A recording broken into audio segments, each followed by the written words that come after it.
Here, dozens of children are forgotten in the backseat of a car by a parent or caregiver. All never thought it could happen to them. But with changes in routines, distractions, or a sleeping child, it can happen to anyone. Parked cars get hot, fast, and can be deadly. So get it in your head. Check the backseat. A message from NHTSA and the Ad Council.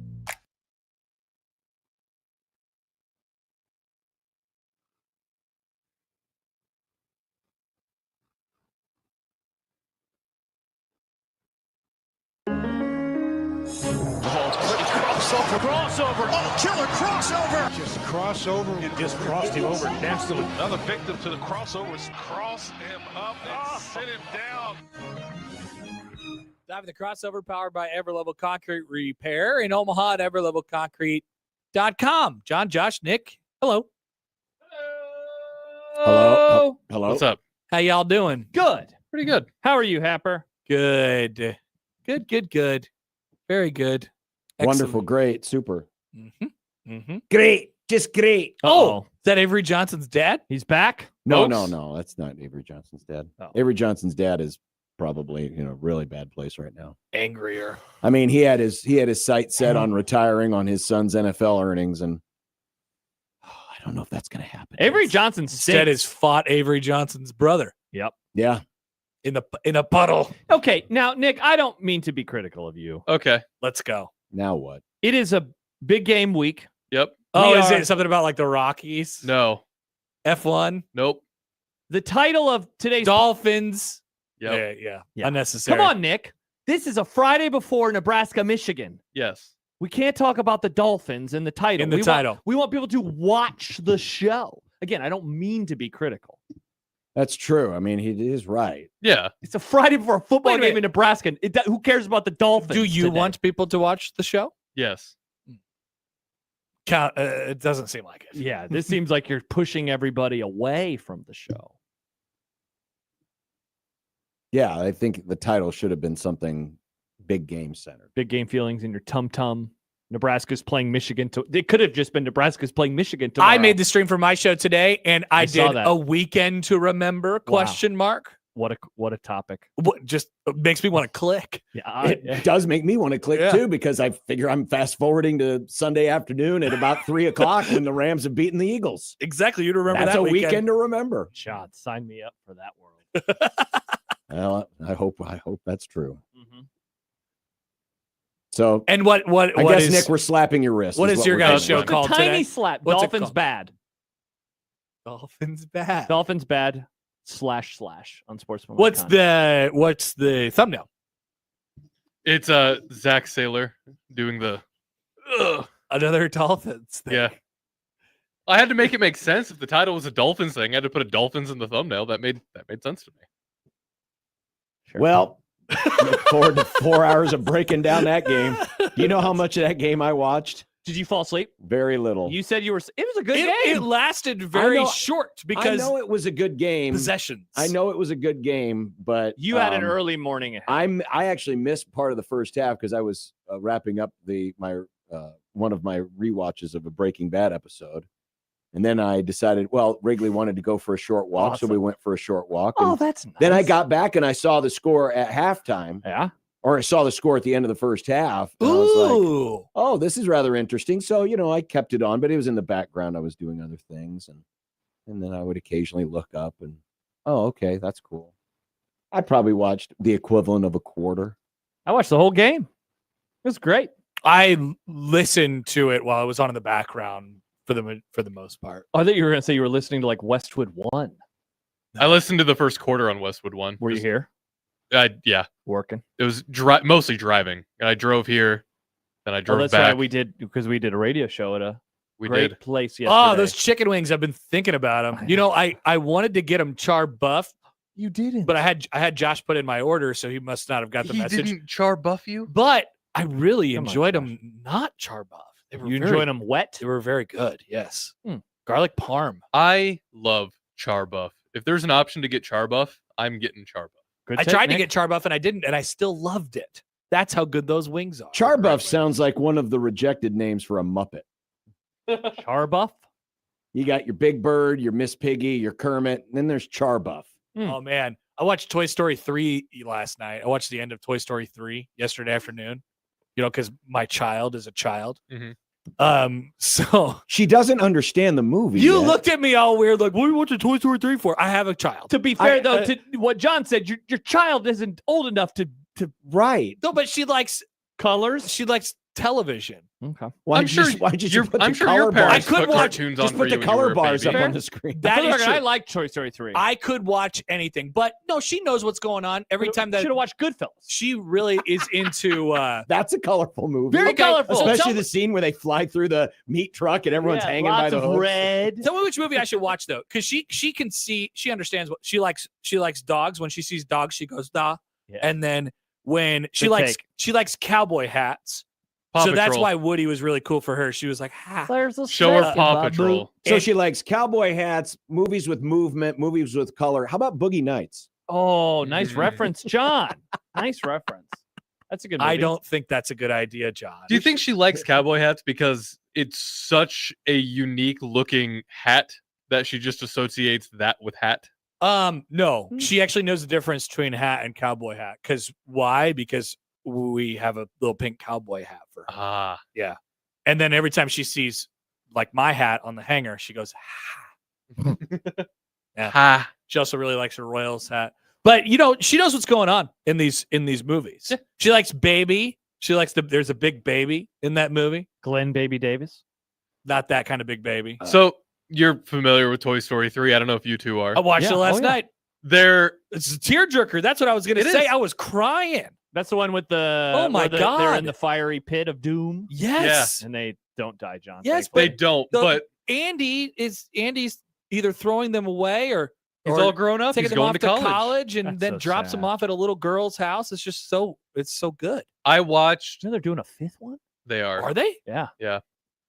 I watched a video of a guy who edited Toy Story 3. And he put the credits right after they go into the fiery pit of doom. And he was watching it with his parents, and his parents started bawling. Awesome. Yeah. So that would have been pretty triggering if they burned alive. He pulled a funny on him. You ever wonder if, how in the what you got for us, in the adult movie industry, they like to take. Talking about Toy Story. He's talking about Boogie Nights. And No. They like to talk about actual. They like to take like actual movies and then spin it into their own theme. Mm-hmm. Like instead of Star Wars, it might be Star Horrors. Or Sure. I do know about that, John. Was there ever an idea to do Sex Toy Story? Probably. I'm positive it exists somewhere. John, that's pretty good. Toys hoary. No, it's Toy Story, but it's Sex Toy Story. That's pretty good, John. That's pretty good. I think it'd be a good contest, like pornify this name, this movie name. Do we have any prizes to give away? I don't know if our prizes want us to associate them with sex toys. Well, it was like the movie Saving Ryan's Privates. Saving Ryan's Privates. Yes. Never saw that one. I changed the name of the stream. You were right. Wow. Nick, that's good. That'll give it, I think. I didn't change the thumbnail, though. That's fine. Okay. I like that face he's making. So let's see. The name of it is now Nebraska plays Michigan tomorrow. I love it. Tells everybody the story. Yes, it does. Good job, Nick. Yes, it does. It Thank works. Oh, my good Lord. Oh, I had the exact same reaction.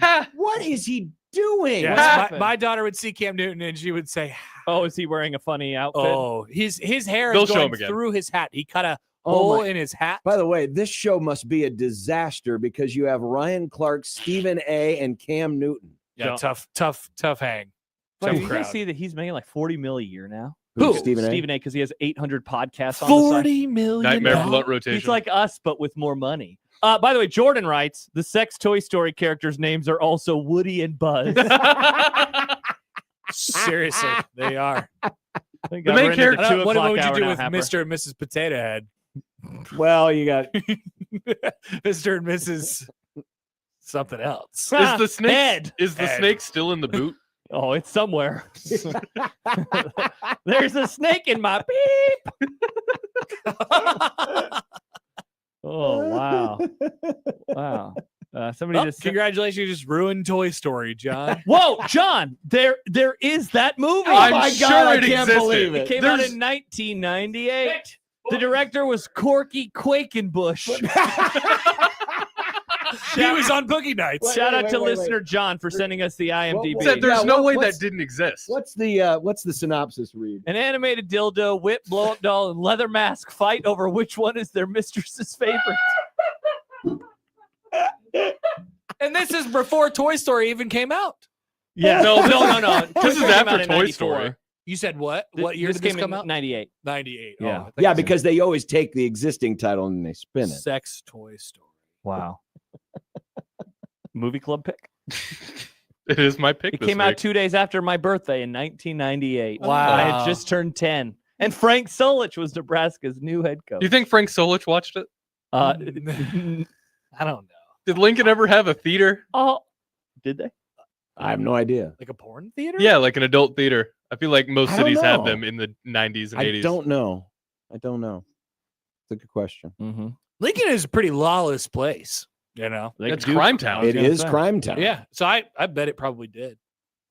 You could Pee Wee Herman, I think that make actually your wildest happened in dreams Lincoln. come true. And In a Lincoln. whole lot of ways. A whole lot of ways. Wow.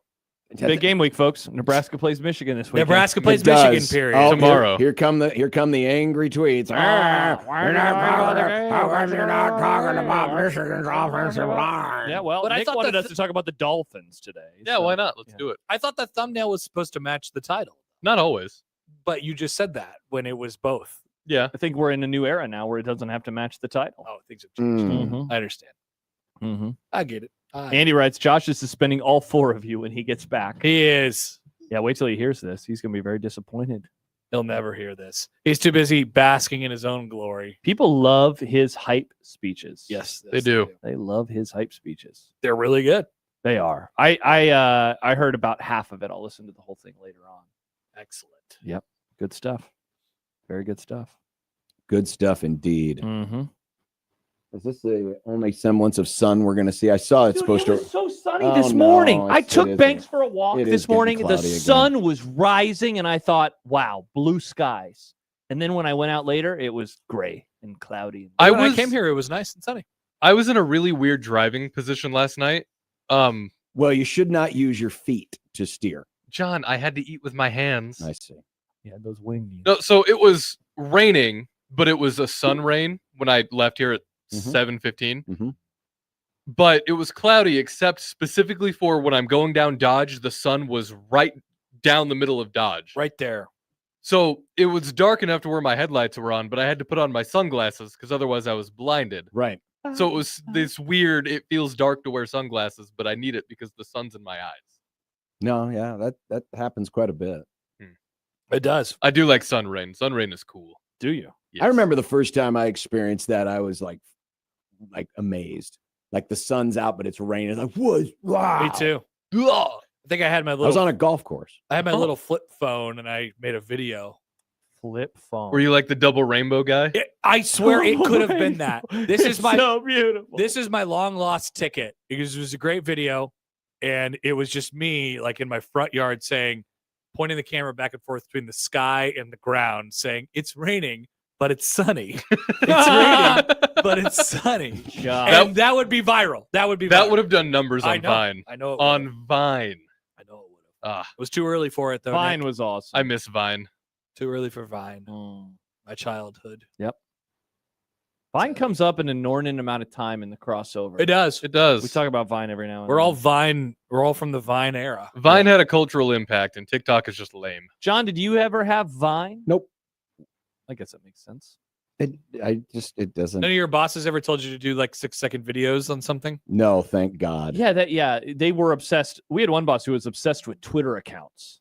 He put into That's why we have so many Twitter accounts. He put into our contracts that that the company could take our Twitter account when we left. Yeah, he really wanted those followers. Yeah. Yeah, no, nobody cares. Yeah, we weren't doing that. So No. Twitter is a lawless wasteland. Yeah. A text from Pedro. Hi, Pedro. Hi, guys. Pedro. Please tell me there is a video with that hype speech. That could be next week's bit. Josh should record video. He of it. should do a green screen. The bye-week hype video. Josh could do a Yeah, it is a bye week next week. I I don't know. I He feel like does Josh, a lot of editing. I feel like Josh puts a lot of work into it to just create that audio. Did you see the tweet he had last night? It was at 10 p.m. Yeah. John was long asleep by that point. Oh. He's like, I just left the station. Yeah. I was like, what? Yeah. The station. But he had to add in the Gus Johnson part because it was important. Oh, yeah, for sure. And it made the whole thing. Text from the 402. It's Michigan week, but the crossover is the content I'm looking for, not sarcasm. This is hilarious. Thank you, texter or Appreciate yes, person. I mean, either way, they're a texter. Yeah.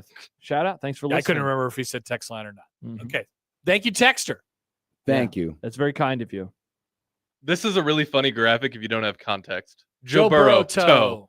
Jaden Daniels, knee. Brock Purdy, shoulder toe. Head, shoulders, knees, and toes. Knees and toes. You know, it's a flashback because it's in black and white. And it says yesterday.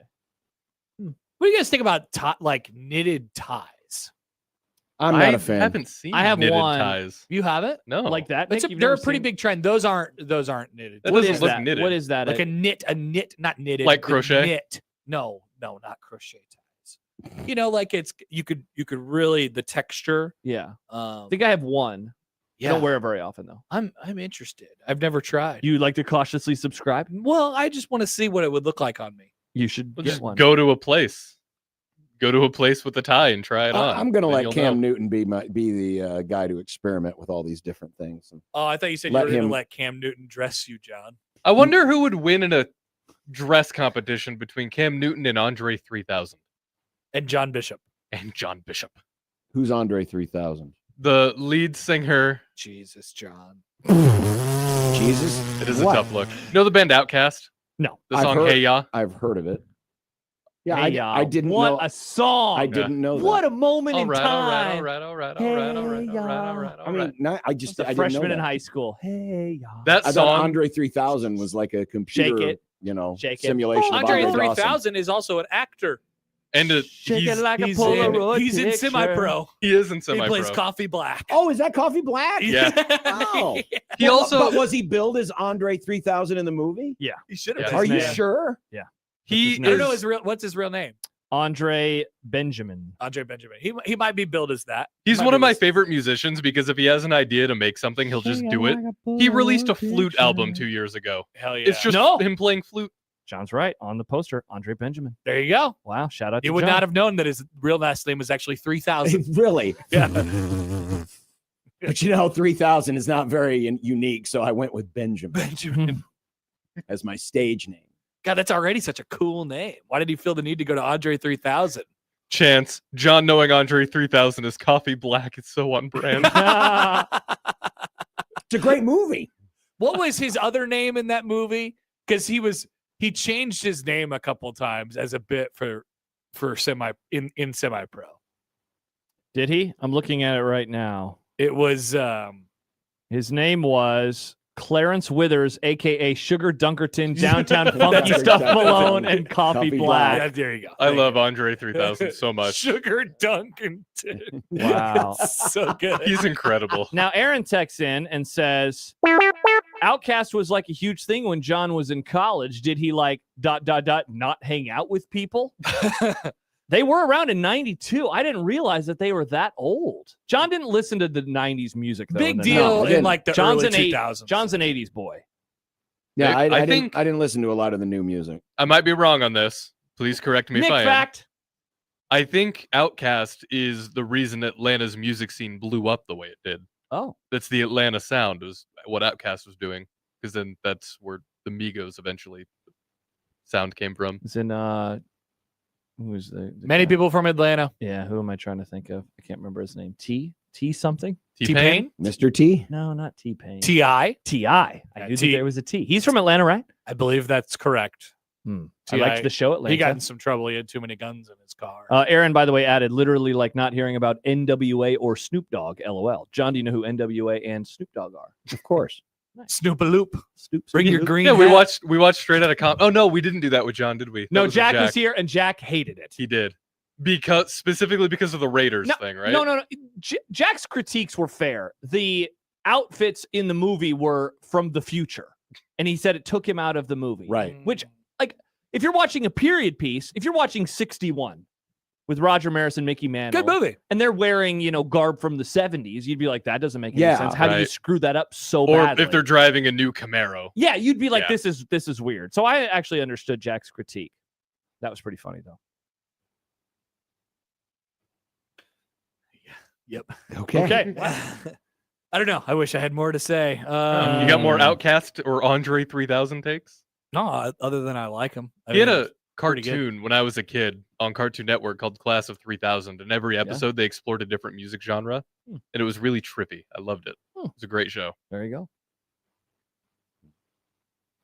Got nothing for you. Wow.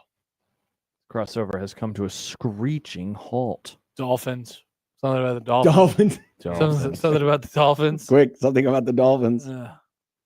We didn't get the news yet. I mean, he's still got a job, so He does. congrats. John He's and I not made- getting fired right now. Mike McDaniel. Well, UCLA took care of their coach. Mike McDaniel's running the ball now, and I think it's because he's worried that he's going to get fired. So he just went back to fundamentals. He went back to fundamentals. Yeah. Interesting. By the way, how about John and I making the same joke within a minute of each other last night? Because Nick was like, Tua slid. And we both said something about his dad. Yeah. Oh, really funny, by the way. Really funny. Yeah. I think I about didn't his see dad. any of that interaction. Listen, I'm glad that Tua decided to do that instead of harpooning the guy trying to tackle him with his helmet. Well, Dolphins don't harpoon you. You harpoon Dolphins. Sean, that's illegal. Well, I know, but If you were to go harpooning. if you were to go harpooning. You're not allowed to harpoon dolphins? I think it's a crime to harpoon dolphins. How come? Is it a crime to kill them? Well, I mean, they are. I know. Though But here's where Nick says I could kill cute things. they're monsters. I mean, yeah, they See, can. everybody always says that. If someone's like, dolphins are really fun looking, and they're like, yeah, but do you know what they would do to you? I'm like, well, it's an animal. What, Of course, its Yeah. natural instinct is to protect itself. do bad things. yeah. To be to fair, do bad things. it is. They're animals. I mean, sometimes they're not protecting themselves. Yeah, Sometimes see, they're- there we you know. go. Yep, that's what everybody does with dolphins. No, you can't assign human morals to animals. Correct. What do you Lions think when- just eat things. I I watched can't a- eat anybody. I saw a video of the chimps at the Interesting zoo. you brought up cannibalism again. I read that book. They were all, they all look so happy. And then, a person like that would say, yeah, but they would murder you. Yeah, They- pandas they- are so cute. They would They kill rip you. your head off. Yeah, they go up to the window and they lick the window. Or they give you the middle finger. They show them your butt. Speaking of middle fingers, did you see the photo that our great friend Joey Colbert tweeted He's been out? tweeting this out for Oh, months. yeah, he's been using that photo for a while. Well, I missed it somehow. It finally Yeah. showed up on my timeline He's tweeted today. that photo no less than 4 times. It made me laugh very hard. He just went to when he went to Detroit to see the Celtics, right? Is that what he was there for? And he went up to Ann Arbor. People and forget Ann Arbor. Flipped off Flipped Michigan off the Stadium. stadium. Incredible. What a human being. Yeah. What a human What a life. being. What a life. He really does have quite the life. He does. Good for him. Yep. I like it when he has a fancy dinner, then he posts his fancy dinner outfit. Fancy dinner. Me too. I like that part too. Yeah. Joey, we appreciate your Thank you, work. Joey. Mhm. I wonder if he was excited about the Big Ten schedule release yesterday. He said something. Is Joey a big basketball guy? No, he just loves schedules. That's fair, Yeah. actually. You're right. Loves schedules. Is he going to predict which TV broadcast? He should. That's a one's good gonna be on? idea. Oh God, that'd be so hard. Mm. Especially for Big Ten basketball. Jake writes, here's a crossover topic as it relates to Nebraska Topic Michigan alert. week. Take a peek at Husker Max and comment on the list of all the game score predictions. Oh, Comment on the game store. Is any local media member picking against Nebraska? I don't think I've seen one I haven't either. Ooh. until Josh makes his pick. Hater. Me? Yeah. Yeah. What's man. wrong with you? Speaking of hater, the comments on the Hypecast, because I was the guest this week. Oh no. Wow, people hate my guts. They cannot, and somebody said that they were surprised by my pick, but I wasn't next to John anymore, so maybe I was more positive because I wasn't talking to John. Strays They at blamed John. The positive boys. Funny. Wow, So Mr. you're saying Grumpy both Goose. of the major recruiting websites hate Josh? Is this true? I guess so. Wow. Wilson Moore at the World Herald has picked a 6-point Michigan win. Oh. Wilson.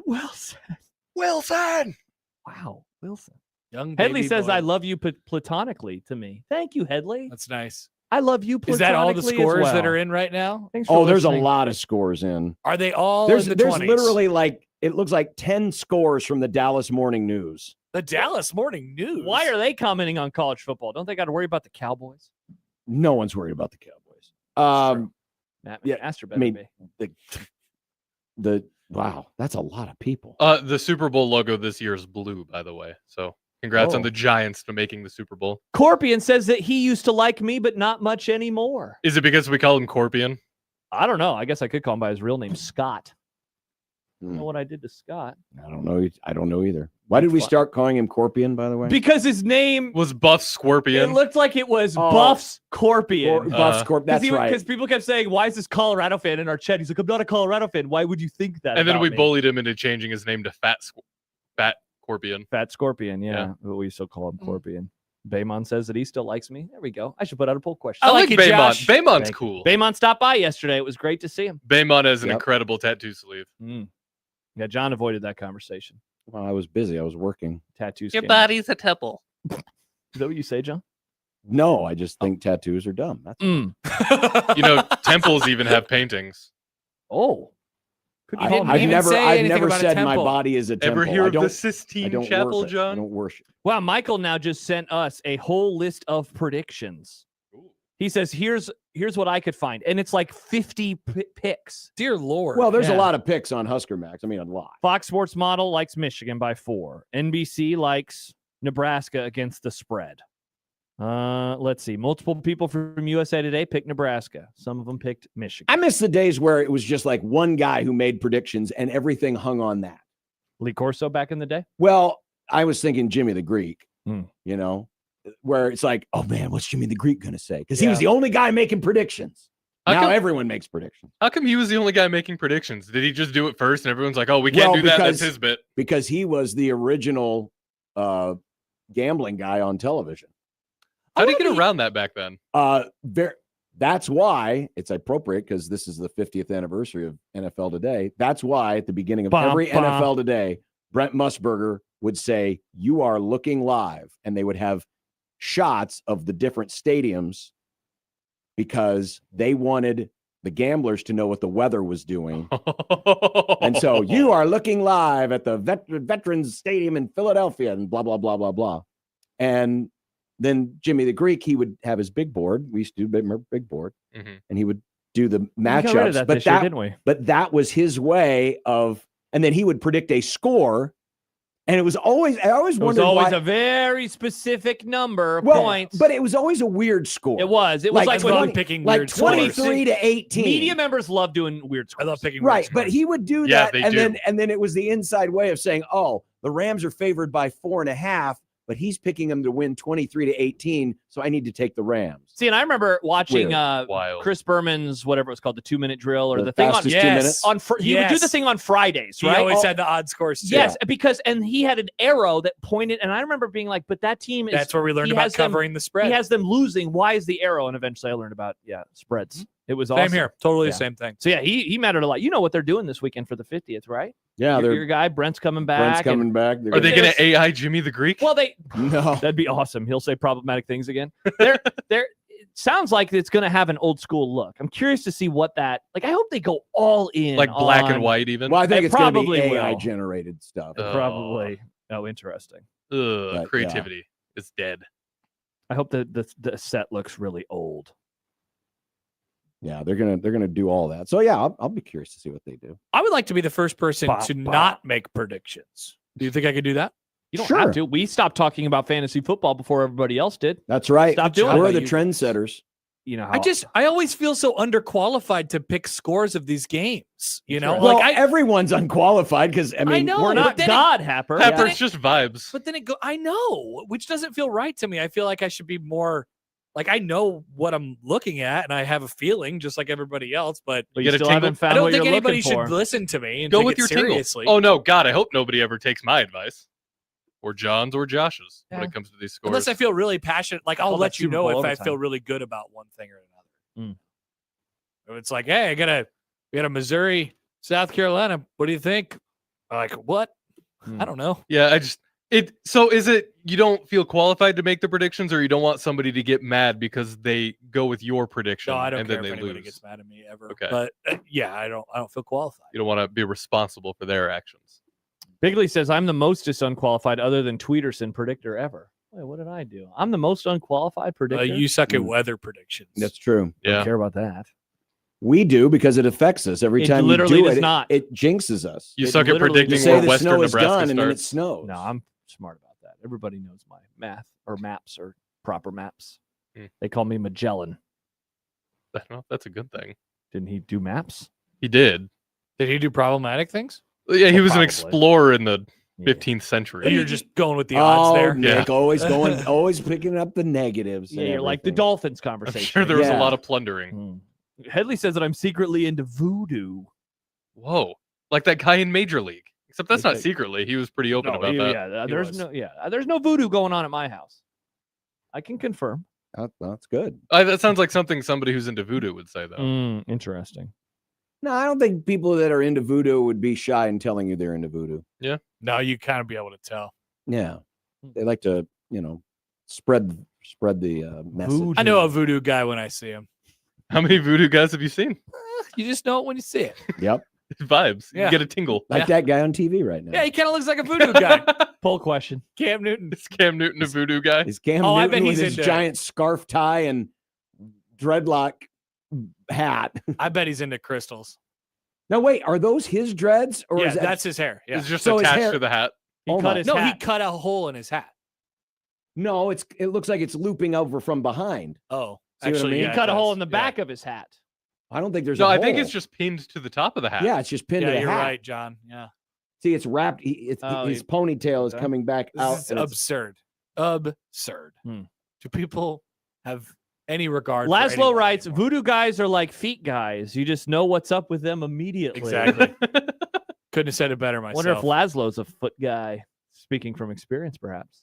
I don't understand the whole thing. I really don't. I don't kink shame, either. John. But there are some people out there who just. I mean, you I know, get it. They're important. You need them for walking and stuff like that. But Walking's good for the heart. Jeff says that Josh leaves rum in the corner before he makes predictions. I did used to like rum a lot. Joe Boo's Uh-huh. rum. Uh-huh. Oh, interesting. don't drink Joe Boo's rum. Huh. Well, okay, so you're not going to make predictions anymore. No, Wow. that's not true because I like to keep track. We're already in the middle of the season, and I like having a pick segment where I don't have to do anything else but senselessly choose things. So you're saying it's easy content? Correct. What if you Interesting. just did an anti-pick segment?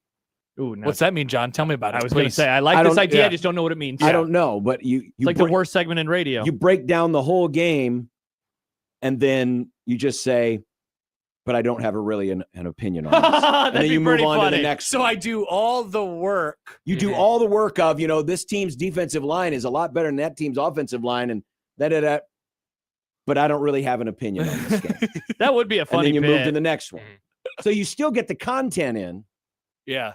You're just not giving a score. It actually forces people to watch the content. Most people skip ahead to the actual selection. They don't want to hear your mumbo jumbo. Right. That's true. Now this is all mumbo jumbo. Yeah. that you're talking. Precisely. All mumbo jumbo, no picks. Yeah. Interesting. Maybe an idea for a couple weeks. From There now. might be something there. You could call the segment Mumbo Jumbo. What is the opposite of what is the opposite of making picks? Analysis, like you said. Probably. Well, but I don't know. Yeah. I don't know what the opposite of. Sorry, Harper. We got nothing for you here, making man. picks- Sorry, Good luck. Listen, I just gave you the first thing. It's up to you to take care of the rest. mumbo jumbo. Mm-hmm. Mumbo jumbo. Mm-hmm. Okay, I'll think about it. All right. More than likely, I should, continue making mindless picks. You'll do a Yeah. great job. Thank you. I do. I you'll be fine. usually come out with a winning record. at Go the end with of the whatever season. your tingle tells you. That's what I do. Nick, you said tingle 3 times, I believe, in this segment. I have. Is there a contest that you're playing with yourself right now? No, I'm not Is- playing with myself, Josh. Is this like saying meow in Super Troopers? No, I just really like saying tingle Yeah, right now I- for some reason. Nick has already Googled sex toy story. Indeed. Meryl. All Like right. jumping nimbly bimbly through the trees. Mm. Well, have an enjoyable weekend. Thank you, you guys too. Are you going to the game? No, Just gonna watch at home. That's fine. No, but Happer usually likes going, so I'm a little surprised. He must have something going on tomorrow. correct. Yeah, okay. I will not be watching live tomorrow. Wow. Mhm. biggest game of the year, and you're just gonna Got a job to do, John. Creighton volleyball needs me. Oh, I see. Needs that or makes wants? sense. That's little both. Mm. I need them, some would say. Mm. You know? Okay. No, that makes Interesting. sense. Mm-hmm. So are you going to try to spoiler free? I don't know. Somebody asked me that earlier. I'm not sure. You should go for it. I might as well, I You guess. should go for I don't it. think anybody in the building would really care about what Nebraska does. So They time don't is don't have a ribbon with It's at 3. like with the scores Oh, or wow, anything, yeah. right? Nope. There you go. Nope. You're in good shape. It's a lot easier to do it at a volleyball match than it I'll is at a probably men's be basketball game. probably be driving home and want to listen on the radio. Or listen to Well, when are you? Big Red overreaction. Listen on the radio, you're just gonna hear a bunch of math. I know. Yeah. But when are you? The when are game you- starts at the volleyball game starts at 3. It'll probably be over by like 5. Probably be over by definitely by 5. Probably earlier than that. Okay, so the game will still The be game going will still on. be going on. Yeah. So you couldn't listen to Big Red Overreaction even if you wanted to. You could stop by. You could stop by and hang out with Matt and I. But he wants to watch spoiler free. Oh, yeah, I guess you can't do that if you came. Yeah. How would I do that if I had to listen? To I think you guys' could do tapes? this. I think you should do this and see. See if You you should can give it make a shot? happen. Yes, All right. Maybe I will. John. absolutely. Give it a shot. Good luck, Have Happer. some fun with it. Okay. I'll schedule a tweet for right during the middle of the game. I'll say, what's going on right now? Yeah, that's a good idea. And it could either be really well received or really not well I'll received. see the responses later. The only thing that would suck is if Connor got out of the Sokol Arena and the city was on fire. You'd be like, oh crap, they're losing it. That would be bad. Oh, Crabtown will have taken over. Yeah, you'll look around Omaha as you drive, and you're gonna have to figure out based off of the vibes of the cars what's happening in the That's game. kind of fun. That's what I yeah. tried to do with Yeah. the Maryland game 2 years ago. Are It's these so people wild happy or when you're, sad? when you're living in that bubble of not knowing what's happening, but you know everybody else Knows. like, well, but what is that person happy? It's like you're because they're a watching a Nebraska movie. fan or a Michigan fan. It was quite fun. I enjoyed it. My uncle, who you know, Mark, he told me a story once about he was in his car listening to, it was probably one of the Nebraska baseball games that you called when they won the Super Regional. And he said he saw a car in front of him and the guy, like he could see them pumping their fists as he was doing the same thing because they won the game. Mhm. So you could get vibes off Dude, of I a- was doing exactly that Dang when Andy Gertz hit that home run. We're driving down the road. We just started honking and Wow. waving and Yeah. stuff like Somebody that. could Yeah. do that tomorrow and you could be Yeah. like, wow, good things for Nebraska. But then you get home and you realize it was a Michigan. Maybe it was a bad thing. Indeed. Okay, I'll let Bye, you know. Happer. Bye. Crossover powered by Everlevel Concrete Repair in Omaha, everlevelconcrete.com. You know what it is. It's Friday. Let's do it. 1620 The Zone. Tingle.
thought I was on the forecastle of a tramp steamer. You can feel it everywhere, but the party time all over tonight. Give it to Hayes. He's in. Touchdown, Michigan. Friday night's a great night for football.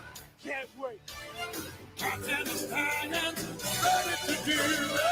Friday night's a great night for football. Touchdown, TJ Lateen. I can relax and let this down. It's gonna be a hell of a fight. We got a great night of football tonight. J. Sean Barham shot out of a cannon. You know everybody needs full body contact once in a while. Oh, that defense is coming. They're coming. Game of give and take. You got to grab the chance to run wild.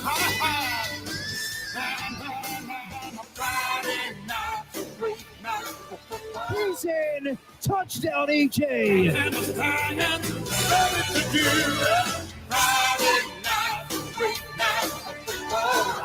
Bredesen, Underwood, and touchdown Wolverines. It's gonna be a hell of a fight. We got a great night of football tonight. Nebraska first and 10 on the Michigan 16. In this prime time jungle, 7:45 left in the game. every crumble is a rumble. Murray hands off the court, Every seat's a 50-yard line. has a hole at the 10, driving to the front. Every seat, have a good time. Touchdown, Bill Thornton. Thornton with his second touchdown of the afternoon. And he came racing back out of that end zone just as fast as he went in. He's a happy guy. And the Huskers may have nailed it down as they lead Michigan 25-13. Friday night's a great night for football. The captain is tired, ready to do it. Friday night's a great night for football. Yes, it is. We are ready to go. No more crappy FCS teams, baby. We're playing a real opponent this week. And it's a biggin. It's a biggin, all right. 27-game losing streak on the line. Get rid of it. See, he's interviewing the bounty hunters. I was closer. No, I was closer. No, you said he was training before the tree. He was getting into the tree. That's before the tree. If you're getting into something, that's before you're in it. It's a very big tree. People were wondering what in the world is going on during the start of this song. Star Wars Empire Strikes Back is on FX right now, and there was the longest commercial break of all time. Yes. And we all guessed where in the movie it would be. Nick and I both said Dagobah. Now, I was wrong. I said it was going to be the very beginning of Dagobah when Yoda is just being a little troll, eating his food and throwing stuff around. And I said we were going to come back right before he goes into the tree. No, you said, because remember, initially you said Dagobah. I said, he's in Dagobah like the whole middle of the movie, the whole second act. So be specific. And he said, training before the tree. When it comes back from commercial, Luke is getting into the tree. So we were all wrong. We were all wrong, John. But we were all kind of close. But are we all going to be right about the game tomorrow? Well, because we can't all be right. Because John's going to pick Michigan. Or I'm going to pick Michigan. My pick's been in for 2.5 months. That's true. It's on the list. Yeah, but you could have, you could have changed your mind, John. I will not change my mind. Tomatoes. I will not change my mind. My mind has never changed. I'm an old. I don't have to change my mind. Oh, yeah. You have to change to meet mine. Nah. Welcome. What up? Hello. To a Friday Grom. It's a One Beer Friday presented by Cross Strain Brewing. Heck yeah, it is. The Michigan Wolverines are in town. I saw that the big old Michigan football semi was parked outside of the Graduate Hotel in Lincoln. I saw a photo yesterday on Twitter that was like Michigan's traveling, and it was a bunch of porta potties, and I said, "Ha got him!" Because they were blue and yellow. Nice. Blue and yellow, blue and yellow, blue and yellow. So there will be a game tomorrow, my friends. Thank God it hasn't been canceled. The weather. Oh, man, if Michigan would have gotten their way in 2020, it would have been canceled. Yeah, that's true. Well, I guess that's true. Yeah. Yeah. But it's not 2020 anymore, John. It ain't 2020. It's 5 years 2025. later, John. It's 2025. Big game. Big game. Big game. Big game. And a big rum down presented by the referees. The John Higgins Weather Guard. Are we done talking this thing up yet? Yeah, we've been doing it for a few months now. Feels like it. It does. Are you ready to trust Nebraska football again? Oh, what a question. Time for Dylan to enter the real limelight. An NFL Week 3 preview. Oh, that big game in the Windy City. We will give you all the keys for Dallas and Chicago. NFL Week 3 kind of sucked. Let's go to the next week. Interesting. Nick is out on Week 3 already. Stick a pin in that. Okay. Here we go. College football preview. We got the Big Ten Mid Bowl. Got OU Auburn. Got Florida and Miami. Texas Tech, Utah. Texas Tech, Utah. Mm-hmm. Kent's Movie Club this week is A Quiet Place, Day 1. Of course, we have predictions and a key party and lovely the Super Friends Roundtable with Jack Mitchell. Oops, I switched that over when I wasn't supposed to. It's exciting. That is the Grum Down presented by the referees at John Higgins Weather Guard. I say stick a pin in that because Week 3 sucks and we'll never talk about it again. Well, Nick, I think your team got screwed last night. By whom? By the referees. By the referees. Well, let's ask Joey, who was reffing last night. did not see this Bobby because I had started to, I saw the end of the first half, but I tuned out before the kneel down to end the half. What? Now, okay, so we're going to the locker room 14-14. Watch how Josh Allen conducts the kneel down. Yes. At the end of the first half. It was weird. Not having to roll it back again. Yeah, well, that was a horrible video. Yeah, it's not the best video in the world. So he takes this. Trouble with the snap. The ball is loose. First of all, remember he's usually running out of the shotgun anyway, so the kid probably never takes the ball from under center. I thought John was going to say, but he's juggling the ball. Mm-hmm. He's juggling the ball. He goes down to a knee, but never has possession of the ball. Yeah. Watch when I'm going to stop this here. Watch. I mean, the knee's on the ground. When is it? It was. Well, his knee was on it was on the ground right there. Well, so he put his knee on the ground there, but he never had possession because he's juggling it, and the ball's loose. And then he never goes back down. And then all he does is when he picks up the ball, he just flips it to the referee. Yeah, and look at the Dolphins player. The defender That's a live ball. Yeah, I was wondering that in the moment, and nobody commented on it, and it was like, all right. And then I went and did some laundry, so I didn't even see if Twitter had talked about it. Now, the problem is he flips the ball to the referee. At that point, the ball would have been dead. But I think by rule, they would have given possession to Miami. There still would have been time on the clock, and Miami could have run another play. Mm-hmm. So you got hosed. Sure did. Your team got hosed. The Dolphins weren't the only things ruining their game. The refs too? Yeah. Sorry, Nick. There you go. There we go. Good job by everybody. Now your original title fits, though it should have been refs bad. Yeah. Instead of Dolphins bad. It wasn't the Dolphins' fault they lost. It was the referee's fault. I can't believe. Now, Corpian says you stopped it when he had the ball and his knee on the ground. No, he did. Yeah. But he was still juggling it. He was juggling it. It's hard to tell from that particular video, but he never does possess the ball. Yeah, because he never had possession of the ball. Yeah. He doesn't have possession of the ball until after he gets up off the ground and then flips it to the referee. He just wanted to get out of dodge. Thus making it a live ball. Yeah, he was just like, screw this, I'm done.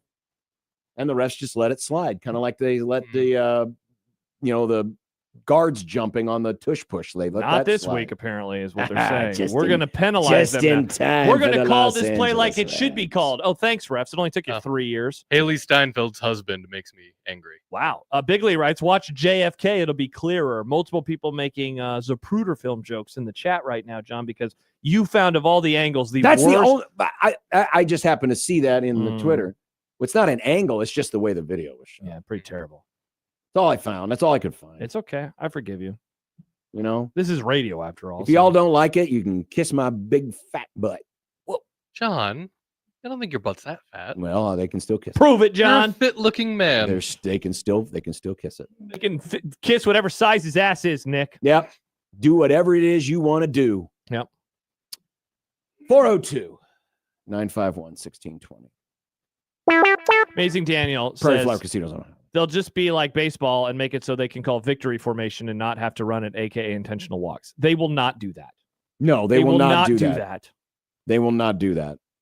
That would be the dumbest thing. They would never do No, that. they will make them run a You play. have to run a play. Yeah. Yeah. Now they screwed up there, but they'll never just give up on kneel downs. I mean, people have screwed up the kneel down before. Yeah, famously. There have been some huge moments with that happening. Yeah. The one that I always think of, and it wasn't so much a kneel down, it was just a total screw up, was when Arkansas played Tennessee in 1998, and their quarterback stumbled. What did McDonough say? He stumbled and fumbled because he stumbled, and then he tried to use the ball to gain possession, but then he fumbled it. Oh, no. Some people think, if I remember right, that guy threw the game because it was really bad. And then Tennessee got it, and they went down, and then they won a national championship. Pretty wild. Pretty wild. Jimmy wants to know, why doesn't Nick wear Hawkeye gear on Hawkeye game days? Isn't he a Hawkeye fan? It is an Iowa place It tonight, is, Nick. but it's also Fun Shirt Friday, and I don't have any Hawkeyes fun shirts. That's because the Hawkeyes aren't very fun. But I have Rockies Got fun shirts. him. Got him. Hey, look, another 3-yard gain. Whee! They're playing Rutgers. 3-0 Rutgers. They're playing the Rutgers tonight. Man, the first one to 9 points wins. Is that in predictions today? Yes. Nice. Who did Rutgers play the first 3 games? Tomato can, and another tomato can. Okay, because I saw there were 3. I haven't paid attention to the Rutgers. I saw they're 3-0. Like, what? How? Yeah, because their non-conference, if I remember right, was pretty stinky. They played Ohio, and they only beat them by 3. They played Miami of Ohio. They beat them by 28. And then they played Norfolk State, and they beat them by 50. Yeah. Norfolk State, famously, 15 seed beat a 2 seed Missouri in Omaha, Nebraska. Good point. Back in 2012. I was there. Good point. Courtside. Not to brag. See, I mentioned the phone and text line. Did we have Valas to give away today? Let me check the Ballasack. Get the Valas sack out there. Well, you could also go to 1620thezone.com and enter to win 2 tickets to Valas Pumpkin you could. Patch. But That's one I just thing want to you make could sure do, that John. we're taking care of all of our prescribed duties. Yeah. Duties. Nice. I'll let me look here. I think Yes. we do. Yes, we do. Nice. So we'll do. Are you gonna to do another little contest that Oh, bars how or should bans we- so many people? How should we I do mean, we could do an good old fashioned predict the score. You know, we were talking. Oh, okay, never mind. Sorry. That's so boring. Trying to do a cool, fun. That's so boring. And, idea. and it takes a lot more work because then we have to rifle through all the predictions and figure out which one was right. I mean, we could make Nick rifle through the predictions, Well, and we then could. we wouldn't have to do a thing. We could, but then that would Good job by you. that would Thanks. create more work for Nick. And then Baton. Monday's It's Boba Fett. theme of the show will be something about the Houston Texans when we're actually talking about the About do Nebraska Nebraska. beating Michigan for Yeah. the first time in a while. exactly. Do like CJ. What? I like CJ Stroud. CJ Stroud. He's kind of Stinky. Yeah, I know. he's Yeah. not all that. in He is Fox the and Crawford proper days. term for mid. Again, John keeps using mid bowl as the wrong way to describe Illinois. No, I am Indiana. not. No, it Again, is literally In a Gen battle. Z parlance, a mid, you might as well I'm- call them. Am I Gen Z? No, but you should. I'm not Gen Z. Yeah, you should be, though. But no, Take I so bad you actually kind of are Gen Z. no, I'm not. Mid takes. You have mid takes. This is this is to lead. I the basically middle just called tier. your mother ugly, John, when I say you have mid takes. That doesn't make any sense. It does if you're in Gen Z. Am I right, Nick? You're not in Gen Z, so why are you talking? I like don't know this? if you're right. They're the mid is terrible. You don't want to be called mid. This is even worse.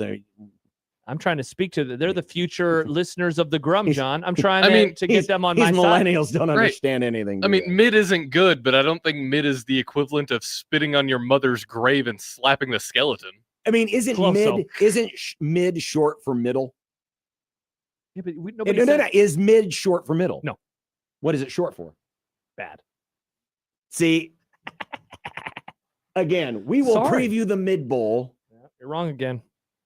between Indiana and Illinois. That's a great game. I can't wait to watch it while I'm hosting Big Red Overreaction and not being able to really watch it. You're But gonna, I like the idea of watching that game. you're gonna be. You know what? You're gonna quad box while you're waiting for Big Red. No, I'll Overreaction? see. I mean, I could look at the schedule right now. I'll be quad boxing Matt McMaster's face and the phone line into my brain. But there, yes, there will Into be, your brain. there will be 4 games on. Florida, Miami, Nick, Arizona State, Baylor, maybe West Virginia, Kansas, Illinois, Indiana. Yeah, there we go. Those are some football games. There you go. Got plenty. Ball. We got plenty. Ball. You can tweet at us. Please. In fact, that reminds me, I have not put up the poll question yet. What's going to happen? Why don't you do it during the commercial break? I will, but I'm Right, just perfect. getting myself set. Mm. At USC 1620, it's the JTech Construction Zone Twitter feed. There's the Equitable Bank inbox. John at 1620thezone.com, Josh at 1620thezone.com. I'm getting people sending me stuff about troubling stats and predictions. Oh, everybody is so sad about this game. Michigan can run the ball. Nebraska can't stop the run. Everyone's all I sense. Well, I'm going to find out because we're going to get the poll question up it. shortly to see just where the vibes of Husker Nation are right now. Now officially less than 24 hours to kick off. Whoa. And yes, I did mention the Equitable Bank inbox. Yeah, you did. EquitableOnline.com. We take banking personal. Answer the phone on the first ring. Mr. Purcell's over in Scotland, I think. Where was he? Didn't he tweet a One Beer Friday from Scotland? Yeah, and somebody had a tweet or a text. Yeah, Sean, why do I feel that every time Old Man Doug sends in a One Beer Friday pic, it's just a random pic from his camera roll? Could be. He just has a bunch of things in the chamber. What was the thing that gave it away? The picture of Abe Lincoln in the background delivering the Gettysburg Address? Got him. All right, when we come back, are you ready to join Nebraska in the trust tree? That's a reference to old school. 1620 The Zone.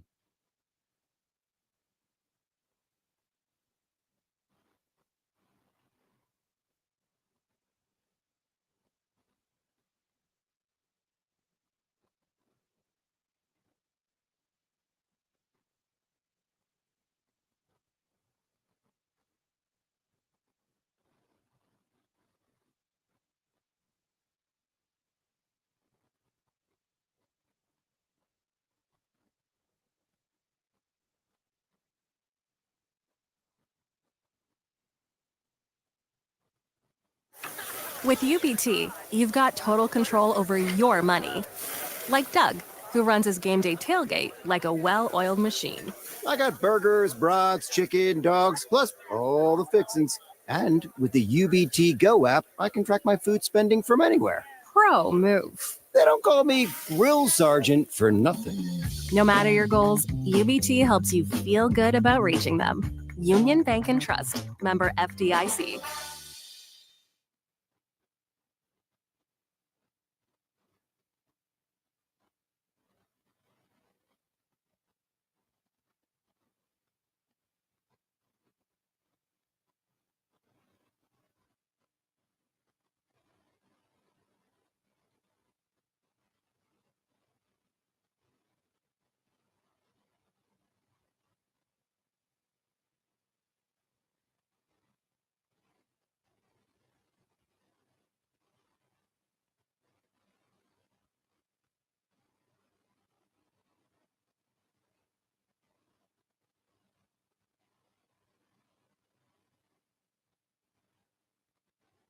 Husker Preview Friday is powered by McKinnis Roofing and Sheet Metal. Looking for trusted experts to protect and enhance your home or business? We are McKinnis, Nebraska and Iowa's go-to choice since 1981. For commercial or residential projects, trust McKinnis Roofing and Sheet Metal. Visit McKinnisInc.com today.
When you're hiring, Have you ever felt like you're missing out on meeting truly great candidates for your roles?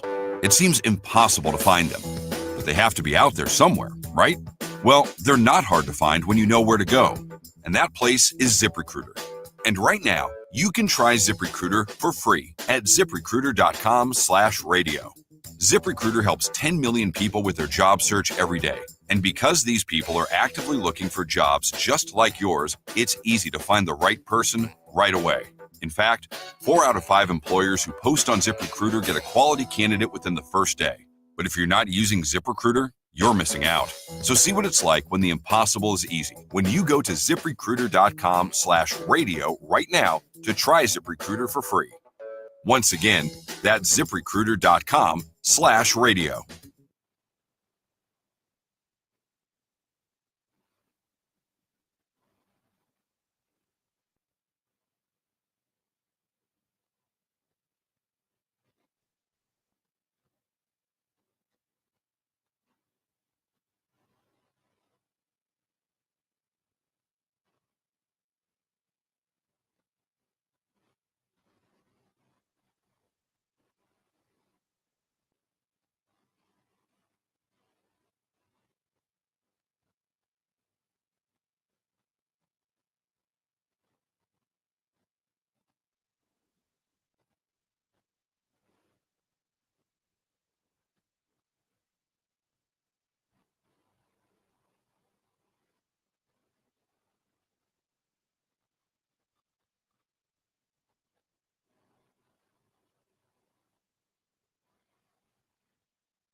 We will have Vala's pumpkin patch passes to give away a little bit later in the Grum, so stand by for that. And as Josh mentioned, you can go to 1620thezone.com and enter to win 2 tickets to Vala's pumpkin patch. So the poll question is up. Instead of worrying about the point spread, because it's basically a pick'em game. Sure. You can pick Nebraska wins big, Nebraska wins close, Michigan wins big, Michigan wins close. Go vote now. Poll is up until kickoff time tomorrow. JTech Construction Zone Twitter page. So, a lot of things on the line this week. And maybe one of them is just how much trust do you have in this program? Because Nebraska's been in similar positions before in the last decade. We'll just say since Bo Pelini was fired. Because Bo did win. He did win some games of substance and won regularly, right? And in terms of just overall wins and losses. So really, we start with the Mike Riley era and move forward, where there have been opportunities for Nebraska to break through, to get a truly program redefining win. Yep. Program resetting win. Or resetting win, Mhm. if you don't want to go as strong as redefining, and have failed Yeah. at every turn. Yeah. This represents another opportunity. And dare I say, it's the best opportunity they've had. When you take into account the opponent. Right. Yeah. Because I don't know if there is another game outside of Penn State. I know USC is good this year, but given that USC is kind of in the same boat as Nebraska, We're there in a prove it. they're in a prove it. You got to get better circumstance and not against an established winner. Yeah. There's really only two opportunities, and this one is definitely the most gettable. Yeah, that's the thing that I've liked most about talking about this game is if it was Penn State coming into town tomorrow, it'd be a much different vibe around here, right? It'd be like, can you keep it close? Can you make it interesting? I mean, like a win would be like so not out of left field, but it would just be a surprise because they would be heavy underdogs. It would be in the double-digit underdog, regardless of whether it was in State College or here. And it would change the tenor of the conversation. I think what you say about USC is pretty apt. Let's see what happens by the time November arrives. Because, like, let's say USC wins and they keep winning and they're undefeated. Like, they're going to have a small number, a low number next to their name. But still, I think they're in kind of a prove-it mode at this time as well. Whereas Michigan, it's like the best of both worlds. They're a brand. They're a blue blood, right? So it's like they have all of that cachet. They're a recent champion. They're a recent Big Ten and national champion. And I know things have changed. They're a little bit worse. But that is the other good thing about this, is it's a good measuring stick game. 2 years ago, they came in here and punked you. They won by 38 points. They should have won by 45 points. Nebraska avoided a shutout with a Joshua Fleeks, 75-yard touchdown run at the end of the game. Like, that was a butt whooping. J.J. McCarthy's kissing his now wife on the sidelines. Like, that was a, whoa, Nebraska is way behind Michigan right now kind of performance. 2 years later, they've come back. And Nebraska's risen up. And so, yeah, they have things that they can do better than Nebraska, and they have advantages that they will try to use Nebraska's weaknesses against them. And we'll talk about that certainly as we get into the keys later on in this matchup. But it's also one where Nebraska is a better program. I think they have the better quarterback in this game. They might not have the better whatever. They have the better receivers in this game. I certainly think so. They have the better passing game in this game. They have the better special teams in this game, which when's the last time you could say that before? But we talked about it yesterday with Austin Meek. There are questions about the Michigan special teams. So, like, there are things that you can point to and say, Nebraska can do better than them at that, and that should end up helping them. But you can also look and say, yeah, but X, Y, and Z, it's going to be tough. And that's what I love about this matchup. They do not seem to be so much worse or so much better. It is pretty close. And that's where the coaching and the development and the game plan, you hope, puts Nebraska over the top. You get the feeling, if given the level of confidence emanating from in and around the program, that if this opportunity is missed, I'm not saying people will, leave and never come back. I mean, Nebraska's given their fans every opportunity to walk away from them and never come back.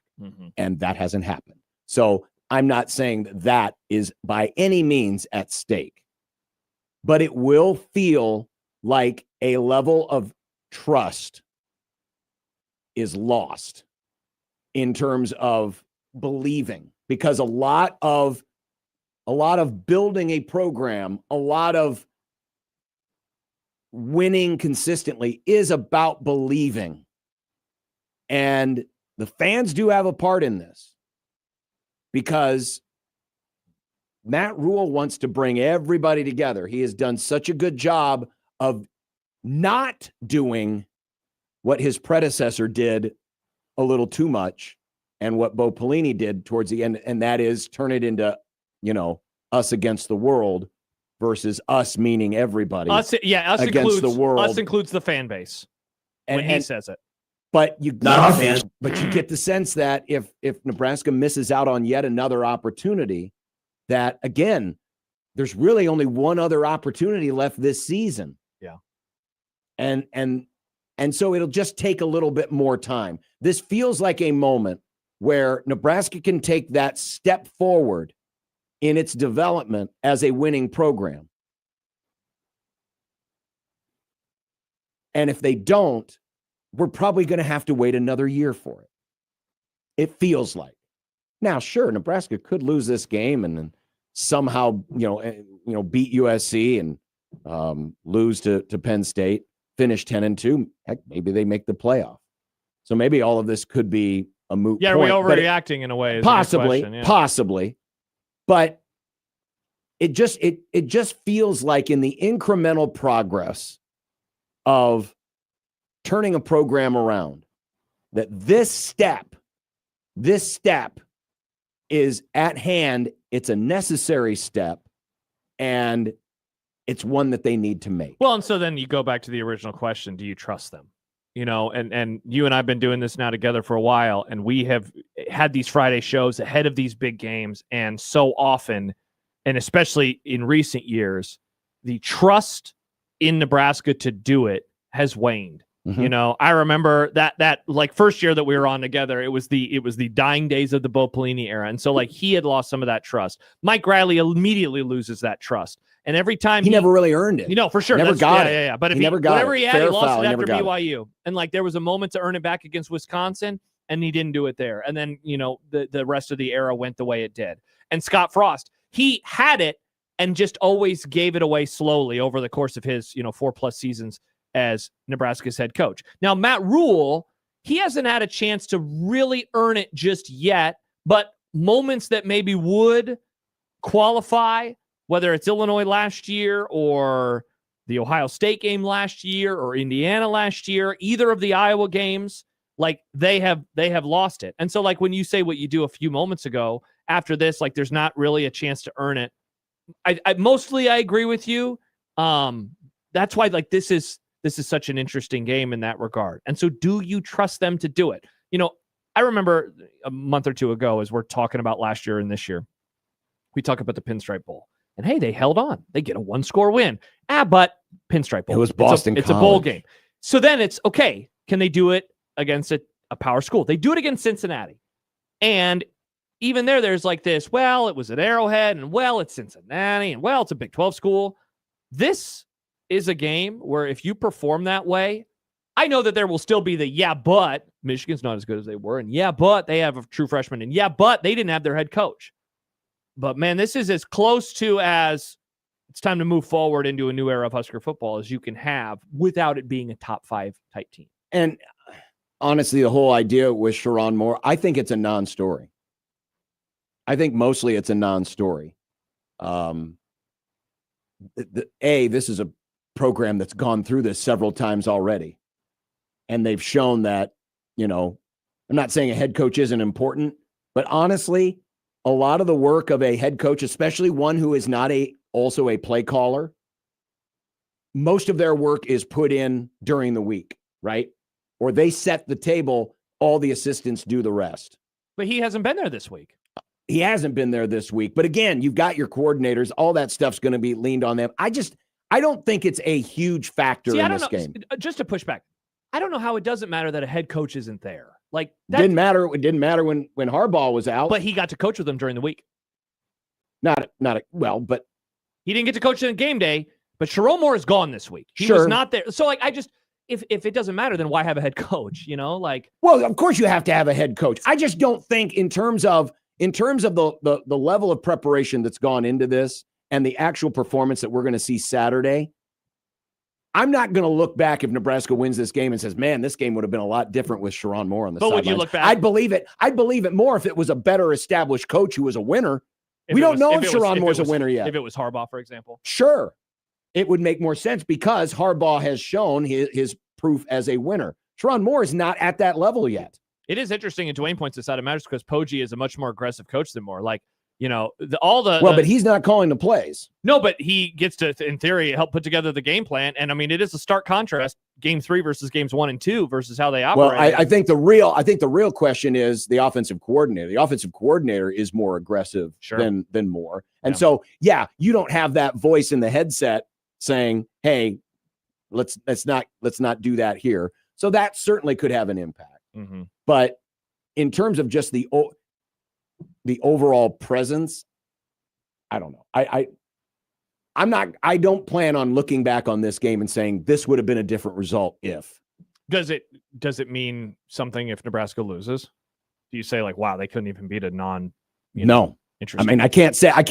I just feel like it has to matter to some degree. I can't say it. I can't if I'm gonna say. Yeah, I guess that's true. You got to be consistent. I'm gonna be consistent. I'm gonna be consistent the other way. I think this does matters. I don't know in what way, but not having head coaches. You have a head coach for a reason, and so him not being able to be involved. Right, but the head coach, he's there the whole year, right? I mean, the head coach he hires the assistants, he sets the bar for recruiting and all this other stuff. I'm sure it probably has if it has any impact, it is on the preparation leading up to the game. But on game day itself, outside of, making a fourth down call or whatever, I don't know if it has as much because Moore doesn't call his own plays.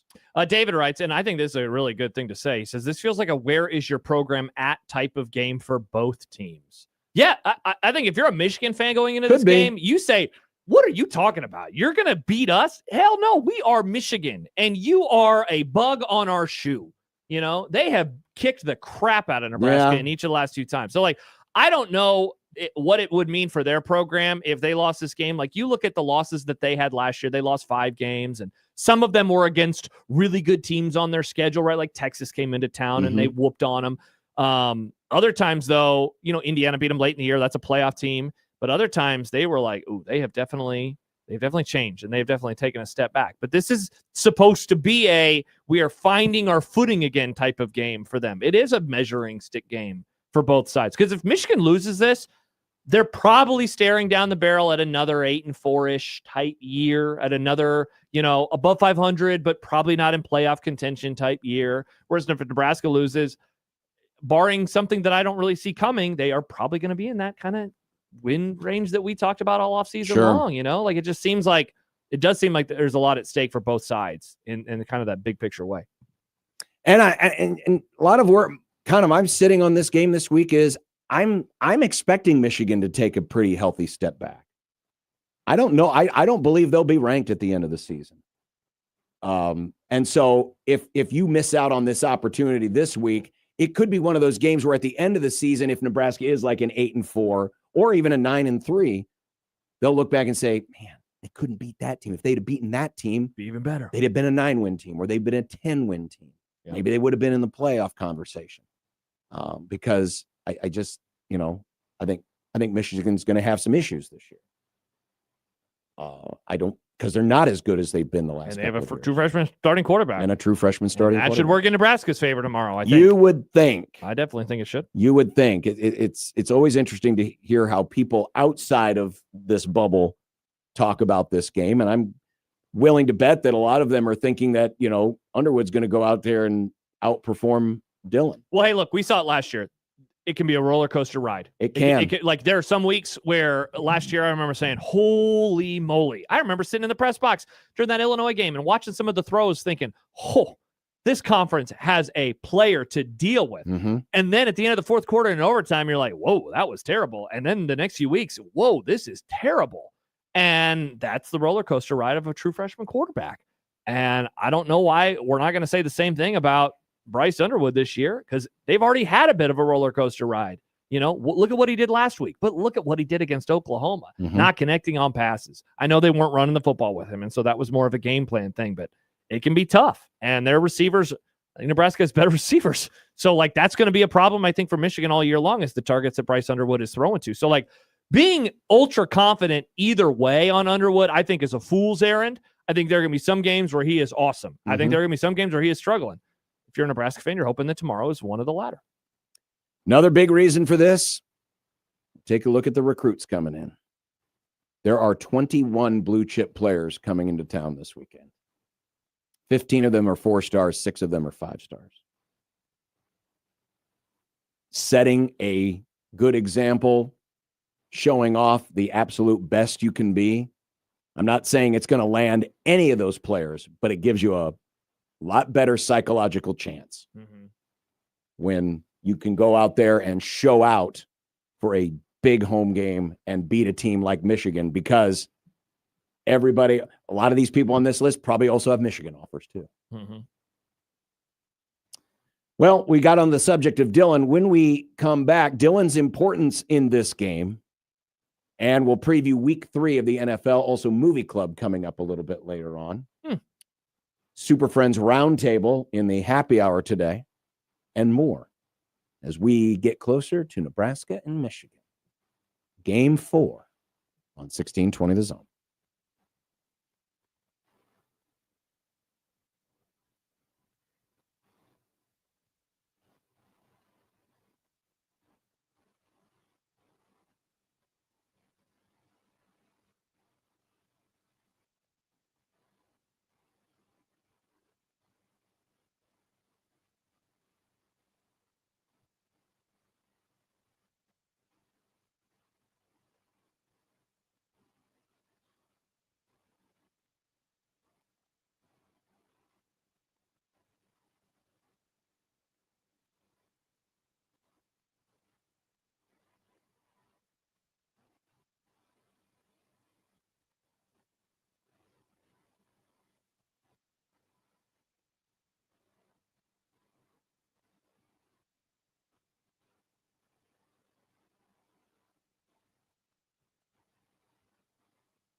Here's the other reason why you can't lose this game tomorrow. You're playing in front of the 95 Huskers, the second greatest team of all time. I mean, I'm sure the 95 Huskers have seen a lot of Nebraska teams play over the years, and they don't seem like they cared. I mean, they have come back in 05. I don't remember the game they came back in 05 for. 2015, that was a rough year, so they probably saw a loss. By the way, speaking of the 95 Huskers, I saw this tweet from former Nebraska receiver Kenny Cheatham. Yeah, what do you have to say? I don't even know him. Am I right? I see they're still working on this 680 and 80 that they've been working on since 1994. That's right, Kenny. Ain't nothing changed. We just keep working and constructing and building things and busting up roads and By the way, David asks, Peter asks, second best. Yeah, John is one of the idiot goobers that says 71 is better. Even though because he They was born that year. That's the He was- only No, reason because why. they are younger better. than Happer's daughter. Because they were when that better, team was period. playing. They were better. They didn't have no game against Washington State. They'd have killed Washington John State. wasn't even looking at the TV and going, bah. Yeah, the game was just on. crapping all over his face is what he was doing. He was 71 like rolling over. Who won the ESPN poll? 71. Are you sure? Yep. That's because there's a lot Are of you sure? old people. I'm pretty sure they did. I don't think they did. I think 95 wiped their ass. Well, then Kirk Herbstreit Kind of was like right. your mom was wiping yours that night. Kirk was right. Nice. Kirk was right. Nice. So, Dylan Raiola, you said it in the last segment. Nebraska has the better quarterback. I wonder how many people believe that. Yeah, there was a comment a couple moments ago from Beringer fan. He says, now his thing this week has been calling Bryce Underwood Bruce Overreach. I don't know what that means. Nick likes it though, Beringer fan, so you got one person. I haven't seen one pundit think Bruce Overreach is going to outperform Dylan. I have. Now, I can't remember who it was off the top of my head, but I've seen that. But yeah. Dude, and maybe I'm going to look like an idiot tomorrow. But I think he is playing. He's certainly a much more consistent quarterback. He doesn't have a game like Underwood does this year. Now, he hasn't played in Oklahoma. Granted, he has not played in a team like Oklahoma this year. But he is, I mean, I keep saying it. The game has slowed down. He has better weapons. He has a better play caller. You know what the problem is? Part of this is the things that Dylan will be decidedly better at are the little things that you don't notice. We're not going to be in his helmet. We're not going to hear his checks at the line. We're not necessarily going to see the times he's looked off of one receiver to go to another. Underwood certainly has the ability, because of his legs, for more splash plays. Absolutely. But more splash plays doesn't necessarily mean better overall play. No, more consistent play. Like, again, I rewatched the Cincinnati game the other night, and a lot of the conversation, 3 weeks ago now, the day after the game, that night on Overreaction was, wow, they just don't have any big plays. Wow, it's a lot of underneath stuff. And look, maybe, John, I am searching for something right now, but the further we get away from that, the more that I think he was in control. Now, he did have a couple 2-3 turnover-worthy plays in the game, but for the most part, the defense is playing him one way, and he decided not to overthink it. Yeah. And he decided to throw it to the players that were open and available for him. And I don't know if that will happen with Underwood, and I think one of the things you should be confident about going into this game is that Dylan Raiola will do that. I think that we are going to see, we've been talking a lot about Emmett Johnson, and what is he going to do on the ground? I wonder if that's the wrong question. What is he just going to do in this game? Because I imagine Michigan is going to try to attack and get some pressure. That is going to make Emmett Johnson vital in two ways. One, of course, protecting Dylan Raiola, but the other is he will be available out of the backfield. He will be available. They will most definitely have some quick game stuff in there, whether it's him on a screen, whether it's a receiver to try to get the ball out of Dylan's hand. Or just a short check down. Absolutely. And so, that is going to be an area where he is going to be super important.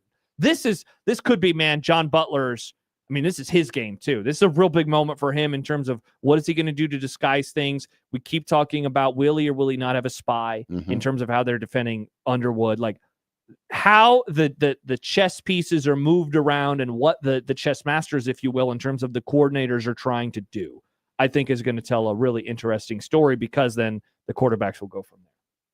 Saw this graphic today. It was pretty interesting. This is these are all quarterbacks who are projected for either the 2026 or 2027 NFL draft. Okay. And of course, Dylan is one of them. Oh, God, Klubnik. Oh, my gosh. Lagway.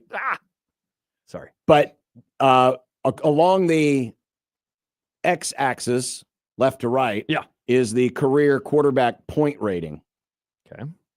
So this is a QBR? Is that what this is? No, this is their quarterback point rating. Points added to a team's power rating. Correct. How much does a quarterback add to a team's overall power ranking? Okay. And then the why vertical axis. Oh, wow, that's interesting. Is the difference from the beginning of the year. So how much have they gained since the start of the year?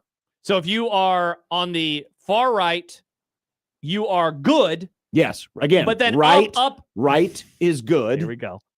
Left is bad. If you are left bad, right good. So if you're right in the middle, if you are as far right as you can go, it's basically Carson Beck. Carson Beck is a tick lower than what he has been, but he has been really good according to the data. Overall, yeah. So what you would like to be is, well, I mean, I guess overall it depends. You want to be in the upper right quadrant, though, is what the goal is. Oh, yeah, absolutely. But for a Dylan Raiola, he is getting better according to these numbers. He's also not as seasoned as Beck or Mateer. Correct. Or the quarterback at Utah. Yeah. Nussmeier, Daniels, Levitt, like all these guys. Yeah, you expect the longer in the tooth guys to be further to the right because they played more. Yep, exactly. But Dylan is improving as a quarterback according to these numbers. But if you take a look, Dylan's one of the most improved quarterbacks. Yep. This year, he's on the same level as Mateer, and he's only behind 5 other guys, including old boy at Georgia, Gunnar Stockton, Arnold at Auburn, Reed, who had the game-winning touchdown pass against Notre Dame from Texas A&M, Jordan Maiava, and then Green from Arkansas. But if you've noticed, he's almost improved his rating by a full point, and his career ranking is just over a point. So I mean, he's done a lion's share of the work in just these first 3 games. That's wild. This year. Meanwhile, like Nico Iamaleava is taking a nosedive. I joked about DJ Lagway a couple moments ago. Klubnik, those guys. Drew Aller. Drew Aller has slipped. Yeah, quite a bit. More than a half point. Interesting. This year. Cade Klubnik is the lowest in terms of what he has done to himself. Lagway, you laughed and scoffed at him. Dude, he has been so bad. Oh my gosh. So Dylan's in an interesting spot where, he's gained a lot. Certainly he could still lose some of this because the tougher games are yet to come on the schedule. But this is where the perception right now is of Dylan Raiola. Yeah. And a game like tomorrow will say an awful lot. And I asked that question a week ago. Could Dylan be on that Heisman list in 2 weeks' time? Meaning that he's impressed folks, got a win over a big opponent, because that's what it takes to impress Heisman voters, especially early in the season. And this is his opportunity. This is his chance to actually get in the real limelight. Because, last year he was the face of the team, but a lot of that was just because of his possibilities. He's a 5-star. So, he's a 5-star. Oh, and his name's familiar. Did you know he looks like Patrick Mahomes? What? He's got Patrick Mahomes mannerisms. Yeah, people forget. Well, you're going to tell me his tight end is also engaged. Now, listen, the trolls are always going to be out there. They're gonna claim that he's mimicking Patrick Mahomes until they're both in the retirement home. Forget about that. This is a chance for him to really step out of that. He's trying just to cosplay Mahomes, and this guy's actually really good. And we might have to deal with him in the future on Sundays.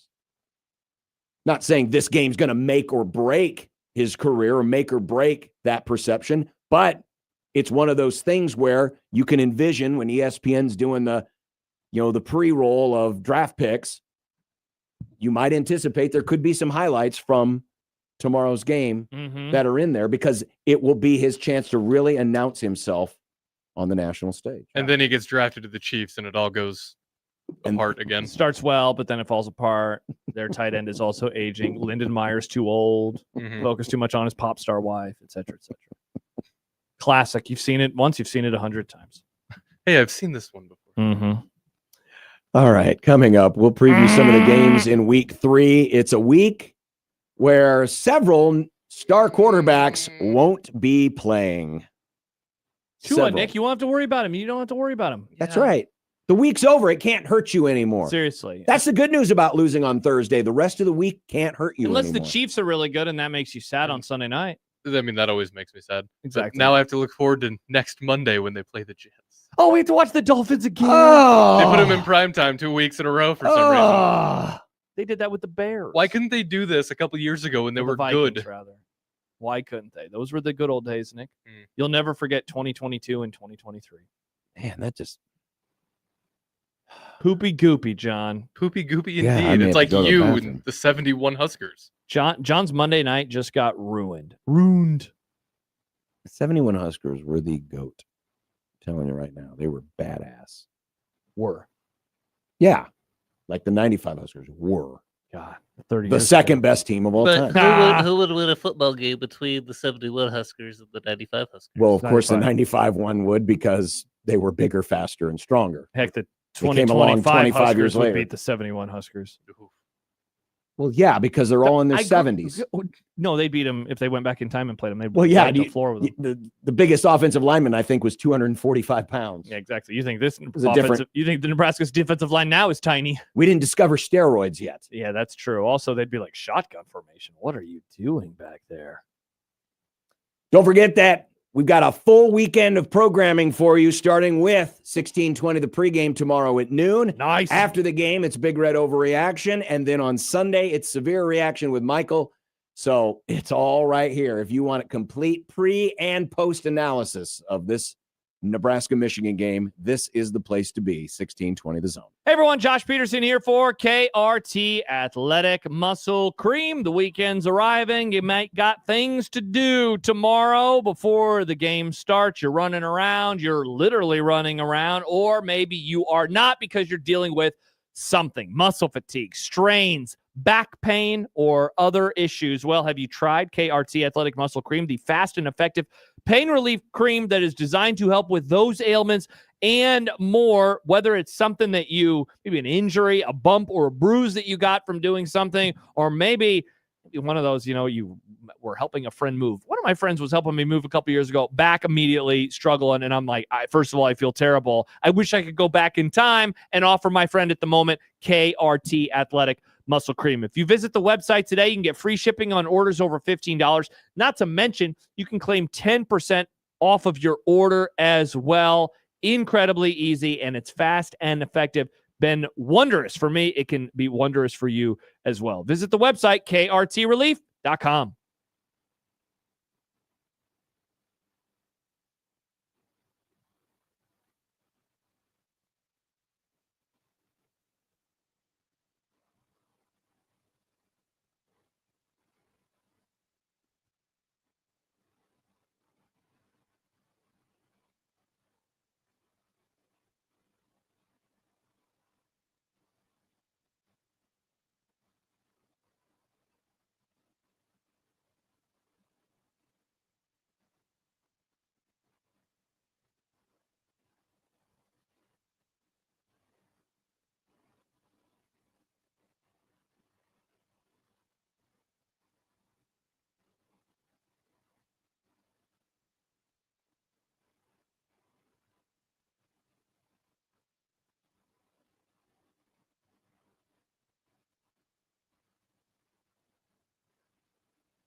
Congrats to Mike and Caitlin, this week's online winners for the $100 to Sky Bar and Grill at Prairie Flower Casino. We give those away each and every week. Enter today at 1620thezone.com for your chance to win next week's prize.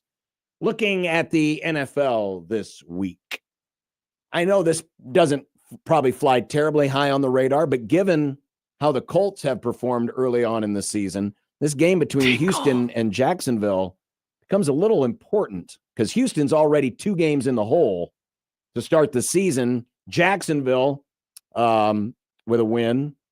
And remember, this was a game that last year there was the illegal hit on Trevor Lawrence by Azeez Al-Shahir that landed him a 3-game suspension. So there's some bitterness in this one. And the Texans have had a lot of success in Jacksonville in this series. They have won, I think it's like 8 in a row or something like that. So they have had a lot of success against them recently. This was a division coming in, and I remember we talked about it a couple of weeks ago. A lot of people penciling the Texans just because, well, hey, do you really want won it last year and 2 years ago? And do you really want to pick a different team other than them? I liked Jacksonville. Part of it was just a zag against everybody zigging with the Texans, but I thought that the Texans have had some issues, and very much early in the season, I think that those have been founded. It happened in week 1 against your team. Here's the thing. If you're buying into the Texans still, which I have no issue with that, you would point to playoff team. You would put division winner from last year, right? Like you're talking about the Rams and the Bucs. They've lost to 2 good teams. And, they're a late second touchdown from losing to Tampa. Bingo. And they were driving against the Rams late until Nate Landman did the Nate Landman punch. Here we go. Landman. Well, he did. Nate Landman did the Landman punch. Landman. And the ball popped out. The Rams recovered, and the Rams won. And there was much rejoicing. I like Jacksonville here, man. I know that the loss that they had last week was a little, I don't know, troubling is the right word, but definitely one with Burrow out that you figure they should get a chance to win. They should have an opportunity. I like Jacksonville. Happer said all offseason the Lions were the bad vibes team. I think this might be the bad vibes team.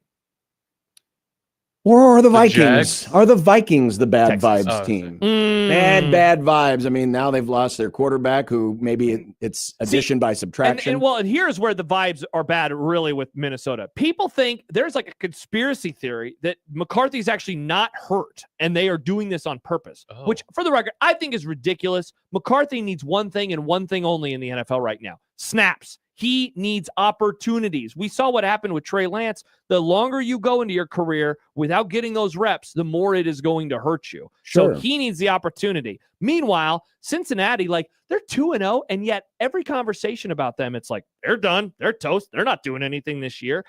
They performed admirably a couple of years ago when Browning had to be the starter because of the hand issue that Joe Burrow had. So, I don't think that we should just be writing Cincinnati off for the rest of the year. Do I think they're going to be a Super Bowl contender? No. Do I think they could be a playoff contender in the AFC? I think they can be a playoff contender. Yeah, for sure. And that means they can beat Minnesota. But the defense is going to have to step up. What benefit? If you're unless you're just going to cut bait, which the Vikings aren't, why would you fake an injury? Thank you. Or say that there's an injury? How is that going to help the confidence of a young quarterback? It's not. And that's why it's not real. JJ, we're going to just tell everyone that you're hurt so that we can protect you by not playing you. Correct. That's why that's not real. He is hurt. He is hurt. That would be the dumbest thing. Listen to too many conspiracy podcasts. No, Mike Schaefer brought this up the other day. Mike Schaefer listens to too many. No, he doesn't believe it. Podcasts. It's just people. See, now this is one of those things. It's like the Latif hive where it doesn't really exist, but people are talking about it. The Tifis are real. There are dozens of us. I hope there's more than dozens. Well, no. There are many. Of course, there is the game of the day, the real game of the day that we won't be able to see here because got to watch the Packers and the Browns. I still cannot imagine. Why are you so mad? You get to watch it. I want everybody to be able to see the NFC frontrunner Los Angeles Rams whoop up on that Eagle ass. It's really fun that John can't say the defending NFC Super Bowl champion Rams. I wish that we were in that world, Nick. That's a better world than the world we're living in right now. Is it? Yeah. Let's talk about How about the defending NFC champion of the Super Bowl who played a really exciting game? Fair, John. Yeah, no, you got us there. That is very fair. This game we saw twice last year. One of them was terrible and a blowout. The other one much closer, and the Rams had an opportunity to win that game, and it snowed, and then what happened? They pressured Stafford and just wasn't able to get the ball off like he would have wanted to. And the Eagles won on the last play. And so, like, look, through 2 weeks, we've talked about it. The Eagles have played in two really, big in terms of viewership games. They had the opener against the Cowboys. They had the Chiefs game. So, like, we have all had a chance to watch them. Your team has been a little bit under the radar because the Texans game I don't think was on locally. No. Who did you play last week? I don't even remember. Titans, yeah. And it had the really cool Cam Ward play. That really cool Cam But that's Ward all that people throw. saw from that game. So you look at this, and Philadelphia, like, okay, so the tush push apparently is going to be officiated correctly, I will say, which is fascinating. How will that show itself in this game? They just look a tiny bit worse than they looked in January and February, which makes sense. They're not going to be able to match the highs of the I think they look more than a tiny bit worse than they were in January. Explain why. Because they can't throw the ball downfield? They're not throwing the ball down A.J. the Brown field. has like 2 catches? Saquon's been okay, but he hasn't been great. Correct. I think, and the defense is, I mean, I know they played well last week, but against a wounded Chiefs team. Mm-hmm. I'm not saying they've fallen off the face of the earth. No. But they have taken a noticeable step back. So can the Rams take advantage of that? Well, it's all going to depend on our run defense. Pure and simple. You've got to make Jalen Hurts beat you with his arm. And you've got, because it's got to make him throw it between 11 and 20 yards, which he has not done any times this year. Yeah, you've got to make the Eagles beat you through the air. Yeah. If you do that, you're going to have a chance. Now, my worry on the other side is protecting Matthew Stafford because 100%. Because they have a great pass rush. Avila is still out with an ankle injury, probably not going to play. So you're down a left guard. Yeah, Mr. Spit over there. Mr. Spit. Mm-hmm. And there's we've lost Witherspoon for a while because Reese? No, Akello. And Fisk probably won't play either. Well, and how about this? I'll see if I can find it real fast. I don't think I'll be able to. But in this long winning streak now, the Eagles going back to last year, they started 2-2, and since then they've lost one football game, and that was to the Commanders in a game where Jalen Hurts got injured. They're like not turning the ball over. It's a 2-1 right now in that string in terms of takeaways to their own turnovers. And what was the turning point last week? It was the dropped ball by Kelsey that resulted in an interception inside of, the 5-yard line. If the Chiefs score there, they go up. Do they win? I don't know, but they're certainly in front. And instead, the Eagles go down. They take a 10-point lead, and the game is pretty much done after that. Rams cannot turn the ball over against this team. And you're right. It's about bottling Saquon up. And surprisingly, the Cowboys did a poor job in the first half. They did a really good job in the second half, and the Chiefs did a great job the entire game last week. Yes, they did. So like, can they bottle him up? Another big-name quarterback will not play. Jaden Daniels is out for the Commanders as they host the Raiders. I have not looked. The Raiders. Washington -2.5, if that's what Okay, you're so it's come down a point. Yeah. Do the Raiders low-key scare you a little bit this season? Because In they what kind of way? low-key scare me a little bit. Low-key scare because they're good or bad? Good. Well, I mean, that doesn't scare me. I mean, they beat the Patriots. Big whoop. Yeah, but then they got- last week bad. they didn't look good Bad. against the Dolphins Chargers. And Ashton Genty has not been. He's been off to a slow start. Correct. That is true. And the Commanders are. One thing they had an issue with last year was stopping the run. They've been better at it this year. So Washington's going to have to win this one with defense. They do have Marcus Mariota, which is, a pretty nice compliment to Daniels in terms of what they can run offensively. How effective will he be? He's obviously no Jaden Daniels, but I think if the Commanders can continue to dominate on the ground or hold teams off on the ground, they still have a chance to winning this game, even without their star quarterback. What do you think about what Jimmy says? Pete Carroll looks too old to coach. Looks too old to coach? That's what I said. Looks too old to coach. He looks the same to me. I mean, he has aged very well. He has. We aged very all well. should hope to age as well as Pete Carroll. Huge matchup in the West. Chargers could really put a stranglehold early on in the AFC West. They could go 3-0 in their first 3 weeks in the division. Like, that is crazy. Yeah, because it's not just going 3-0. It's all 3 games in the division. So they don't as game they in host hand. the Broncos. Yeah, and so that would be a tremendous start for them. They look on the short list of best teams in the NFL. You're going to have the ones that kind of have earned the respect, of us over the years. The Bills, the Ravens, Mm-hmm. the Eagles, of course. I think if you're talking about new contenders, the Chargers, in my opinion, have earned the most trust through the first couple of weeks of the season. And I think a win here in suddenly what has become a real, I don't want to say must win, it's week 3, but gosh, the Broncos blowing the game like they did last week against the Colts. Like, you do not want to fall into a 1-2 hole because they should have won, but they get that penalty and now they're 1-1 and they have to travel. Like, thankfully for them, they're not going into a raucous environment, but I really like what I've seen from both sides of the ball from the Chargers so far this year. They were able to pick up important first downs against the Chiefs, and the defense, getting the stops that they did. Though, granted, they were helped by the Raiders kicking a field goal for some reason when they were down 20-6 in the fourth quarter on Monday Night Football. Big NFC West battle, 2 undefeated teams, Cardinals, 49ers. There was talk that maybe Brock Purdy could be back, but it sounds like he's going to take this easy, that he's not going to rush back. So again, makes the Mac Jones experience. The Cardinals can do a lot of things that the Saints cannot, and one is rush the passer. They've really improved the pass rush this year in Arizona, and if you can heat up Mac Jones and make him uncomfortable, I like the Cardinals in this spot. I know San Francisco's favorite at home. Your anti-Frisco bias, though, John? I hate the Cardinals too. Yeah, I know, but you hate San Francisco way more. Is that a weird sentence to say? You're I like the Cardinals. You're still out. Nobody, Cardinals fans don't even. You're say still I like out, the Jawan Jennings. You're still out, Purdy. But you don't think he's good, right? He's better than Mac Jones. Mr. Problematic. I don't think still? Purdy's bad. I just don't think he's Bosa? great. I don't think he's worth the money he's getting paid. He's a good enough starting quarterback. He's better than Mac Jones. Sure. And that makes a big difference. Yeah, I don't like the Cardinals here. I like the 49ers. Based on what? What I've seen from San Francisco so far this year. They beat the Saints last week. They beat the Seahawks the week before. With their healthy players. Yeah, I trust their head coach more than Jonathan Gannon. Well, he ain't playing. Oh, but he's coaching. Coaching doesn't matter in the world of John Bishop now. What happened to you? You used to think the players make the plays. John Bishop used to think coaching matters now. It's not about the X's and O's. It's about the coaches. Jimmies and Joes. Ban all coaches. And the Cardinals have the Jimmies and Joes. David writes, the Cardinals have no DBs. If the Niners were the Jays, he'd be picking them all of a sudden. John, is this true? If San Francisco was Creighton, would you pick them to win this game? I bet you would. Hard to argue with David.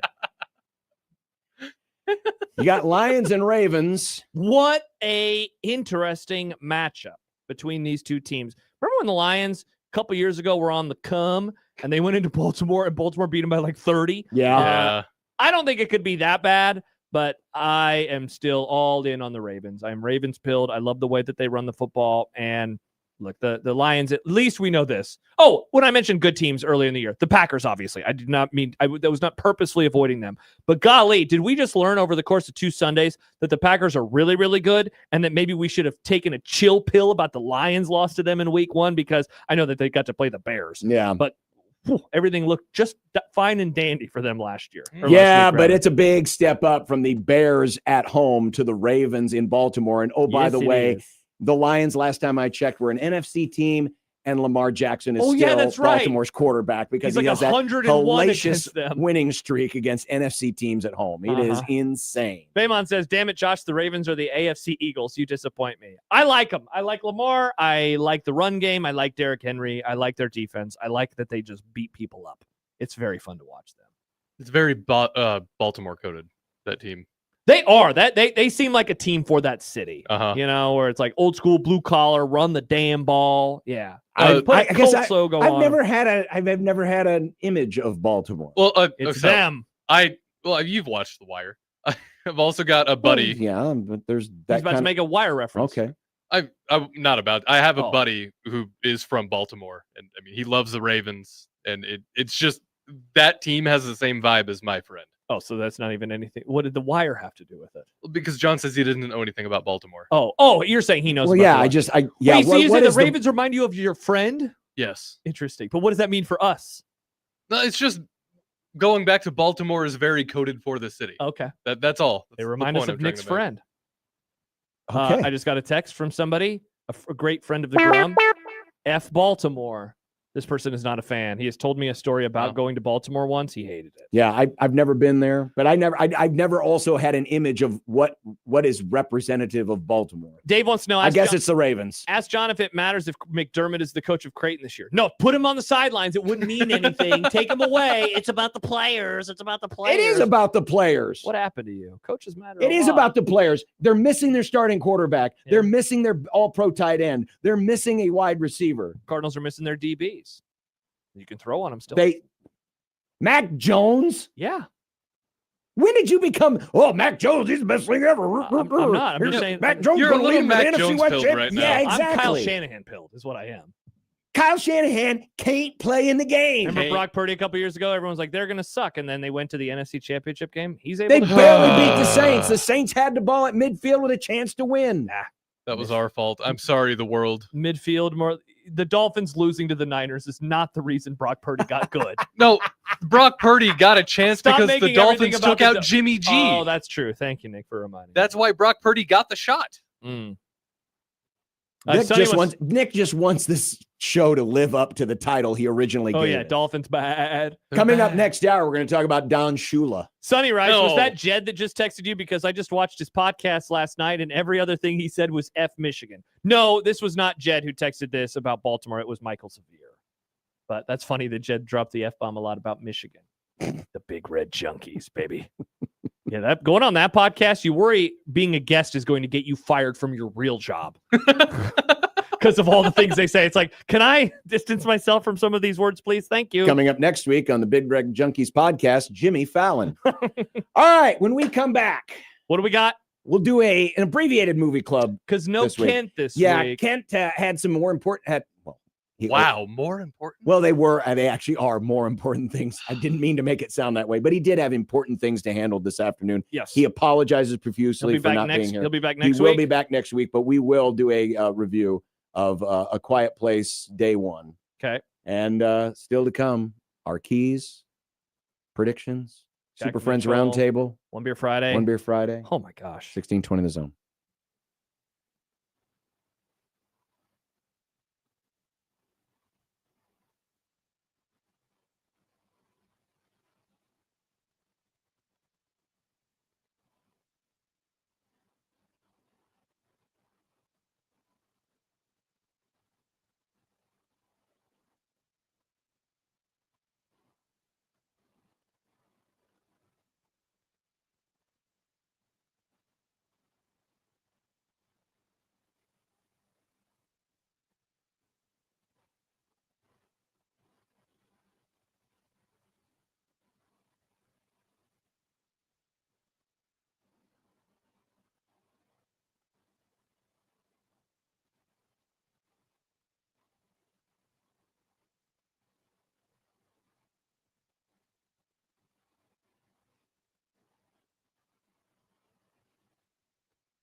Friday, the final day of the week.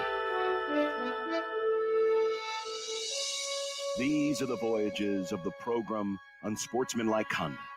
Its ongoing mission to explore strange new movies, to seek out new bits and new edifications, to boldly go where no radio program has gone before. Oh, Elkent's Movie Club. It's Elkent's Movie Club. Elkent's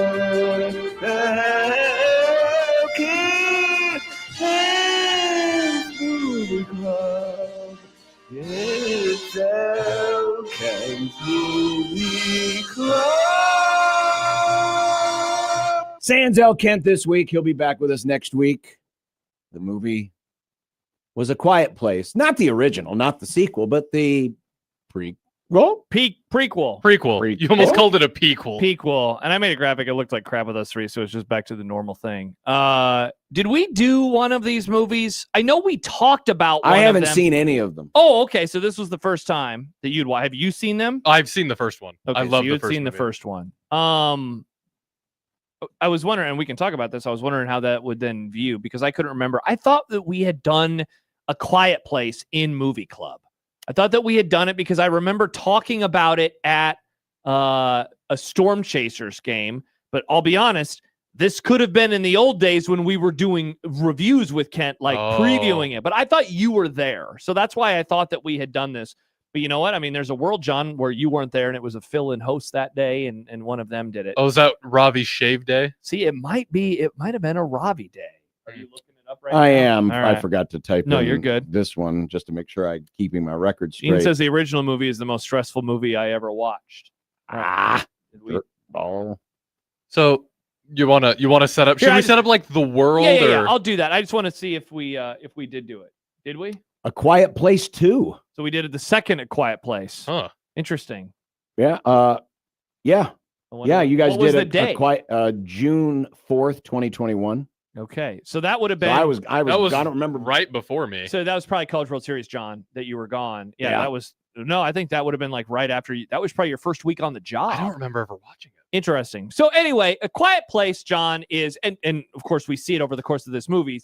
Aliens land on Earth, these alien monsters. They are blind, but they have incredible hearing. And so that is their bit. And in the first movie, A Quiet Place, which stars John Krasinski and Emily Blunt, and then they have a couple of kids, they are living in a post-apocalyptic world where this has long happened. I don't remember how many years it had been in A Quiet Place. And that movie was much more of a character study about this family, because Emily Blunt is pregnant and they have lost, and you see this in a flashback, they have lost one of their children in a horrifying scene. And they are living on this farm and they are trying not to make any noises. Yeah, Stibbs says my last day was June 1st. So this would have literally been like the first few days without Stibbs in 2021. Quiet Place 2 was the story continues with that family. This one, obviously, none of the characters. It is an entirely different world. And so it just takes you back literally to the moment it happens. Same world, different characters. Yeah, different isn't that what I area. said? You said different world. Different location, different characters, same world. So that is A Quiet Place day one. So you didn't know anything about this universe, I would imagine. No, I knew the general premise of the original movie, which was I didn't realize it was an alien thing. I thought it was just a horror movie, like a traditional horror movie, like, demons or something. Yeah, demons, something possessing. But so I didn't realize it was about aliens. Yeah. I didn't like it as much as the first one.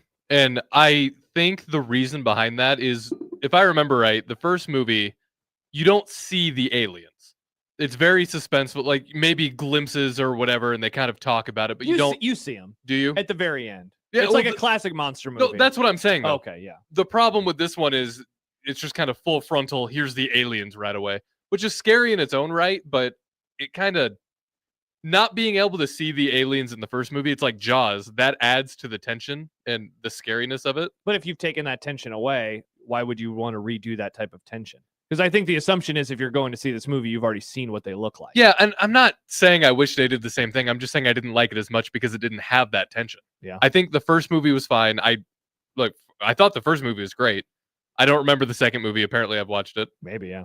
But I don't know, for whatever reason, this one it felt like a kind of just a generic, like, here's the start of the apocalypse monster kind of invasion movie. It didn't hit the same things in my brain that the first movie did.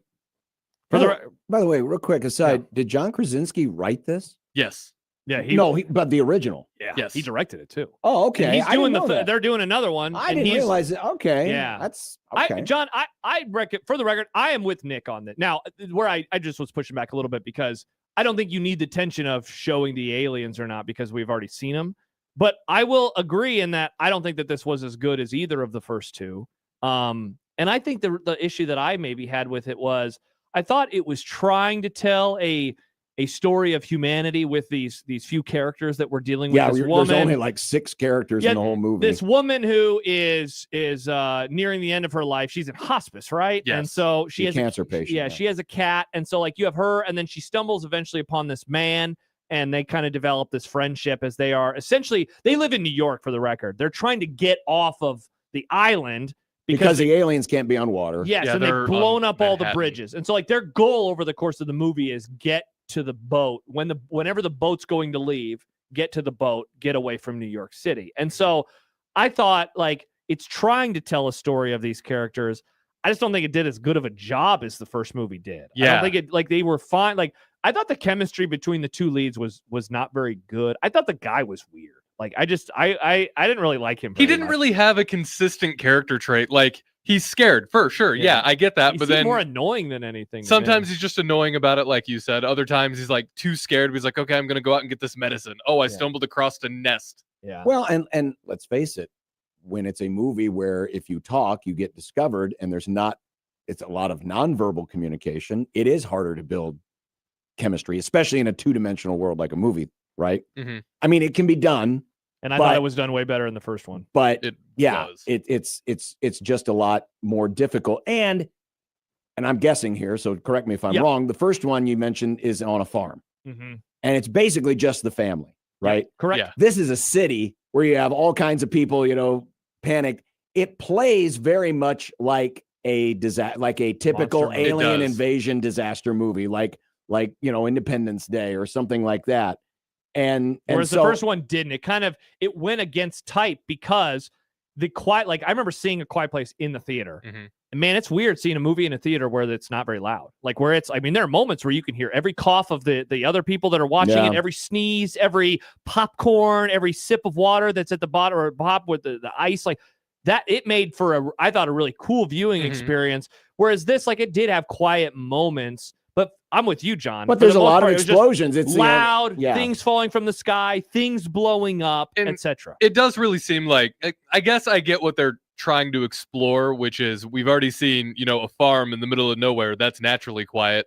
How did it work out in something like New York City where it's always noise all the time? And it begins the movie by saying New York City has the decibel level of whatever it is. But then it just kind of takes away from the feeling of the first movie. And like I said, I don't want it to be the exact same as the first movie. Like I understand it. We've already seen the aliens, but it's just it doesn't work. I don't know if we need more movies in this series, I guess is what I'm getting at. Well, yeah, and they're doing one more. Yeah. See, that's the thing is, and unfortunately, once you get into this realm of, you stumble on a surprise hit because the original was a surprise hit. Massive hit, yeah. And I don't even know if it was the original intention to make sequels or prequels. No, I think the first one made so much money that they were like, okay, let's do it. And so once you do that, it is hard to recapture the magic. I mean, the reason, and we're watching Jedi here, while the original Star Wars story was one big long story, at least it was out there. So it made sense to make sequels because the general thesis of the story was always there. When you have a surprise hit and then you realize oh, there's more money out there to be made, then you've got to create another new world, or you got to expand on the world you've already created, which is hard to do if you didn't do that from the beginning. Hilo says, who picked this garbage? That would be me. I picked this garbage. detail that I did really like about this movie. So they have to walk from where they're at, which they're starting somewhere in Chinatown. And I only know that because if you look at the background where the Marionette Theater was, it's all... Did it say this is Chinatown? It didn't say this is Chinatown, but all the buildings have Chinese characters and numerals. It's Chinatown. Assuming. Interesting. I am assuming. But then they have to get to the upper east side, upper west side, because that's where they're going to Harlem. Mhm. So then I looked up on Google Maps how long would it take to walk from Chinatown to Harlem? About 2.5 hours. Mhm. And it made sense. Like, I know a couple days passed in the movie, but the route they took, and it felt like it made sense. Okay. I guess it wasn't just like a teleportation kind of thing. I'll say this. So one of the things, you watch the first one, you watch the second one, you obviously know that the aliens can hear really great and don't make noise. I was a little disappointed that the beginning, there's like no explanation of the characters kind of figuring that out. Like she gets knocked out and the next time she wakes up, everybody knows, don't make noise, don't make noise, don't make noise. Like, I don't know if that would have been as quick to figure out, right? And then how that information would have been spread. I guess there is that moment right before she gets knocked out where she's looking at one of the characters and they make a noise and then an alien comes and snatches them up. But I was really excited to see, like, okay, so how does this world figure out we got to be quiet? Correct. And they never even wasn't explored that. They kind of ham-fisted it in at one point when they're shortly after she wakes back up. There's army helicopters flying over, and they're don't like, make noise. Don't make noise. Yeah. We're going to be really loud, Yeah. but don't make noise. Yeah. Don't do this. Yeah. And maybe they want us to assume that they've done a few passes. But again, how did they figure that out? Right. And that's such a dumb complaint. But I don't think it's dumb because I've watched 2 other movies and it's common knowledge. But I always love, how does something become common knowledge? Mm-hmm. And so I was kind of bummed that didn't happen. All right. Well, there it is. A Quiet Place, day 1. Somebody said earlier, it's not as fun when Kent's not here. It's not as fun when Kent is It here. isn't. Yeah. I mean, he's Kent always has a story. He probably interviewed one of these aliens. He probably it's did. not called Nick's Movie Club. Yeah. It's called El Kent. He'll be back next week. People He are will. wondering, where is he? He'll Yeah, be back next he week. had something he had to attend to today. He apologizes for not being here, but he will be back with us next week, which means, because in the world of Kent and Evil Kent, they live in parallel universes. We don't get Kent's prediction. Evil Kent also, no prediction. Oh, that's a bummer. It is. But if they lose, we're blaming it on Evil But Kent. that's what it is. They live in parallel universes. So right now, whatever Kent is doing, Evil Kent is doing the same thing, but in an evil way. Dave writes, good thing we're talking about movies during Michigan week. Can we at least revert back to food? It's movie club. As always, the listeners pop up for football season and they forget that We've been doing movie club since 2000. Yeah, it's on you for not knowing at this or point. 2020. I'm sorry. Yeah, sorry for doing something different for 10 minutes. Nick, what will we discuss for more than 10 minutes next week? Here when you go. Kent- Here's a breakdown for you. Michigan wears blue. Nebraska wears red. There you go. We'll do more than that in a little bit. What are we watching next week when Kent's back? A movie that I've been wanting to watch for a very, very long time has hit Amazon Prime. Amazon? I saw it on Amazon. I guess I don't know where else it is. I think it's on HBO. Oh, Yeah. we bundle. Anyway, Friendship. Oh, look at that. We're going to watch Friendship. Now, we've had interesting conversations about this movie off the air because we've said we don't know if this is a John movie. Yeah, I'm really in the I dark love it whether how you John guys will try like to this or not. typecast me into certain things. I like all kinds of humor. Like We'll John. find out if you like this kind of humor. Yeah. That's all we're saying. Well, did they invent a new kind of humor? I don't know why this offends Craig you. Robinson did kind of what invent a offends new me kind is of humor. you instantly go to conclusions that you think you and So if we're right, though, will you still? Yeah, see, Jimmy says John will not like it. Super Troopers really shook Josh and I's perception of your comedy. okay. skills. First of all, See, you're getting defensive No, again. You're I'm like not getting Nick. defensive. I'm trying to explain. That's the Super Troopers had a humor that I like. It just didn't execute the way I think it should have. Okay. That's all. Okay. It has nothing to do with the genre of humor that they But were if somebody engaged said to in. me, Josh, I don't think you would like this, I wouldn't get mad about it. I'd say, oh, okay. I guess that's what it is. What it is. You know. I just You love. seem I to- just love how you assume. You definitely seem to love it. This Love could have what? been I don't care.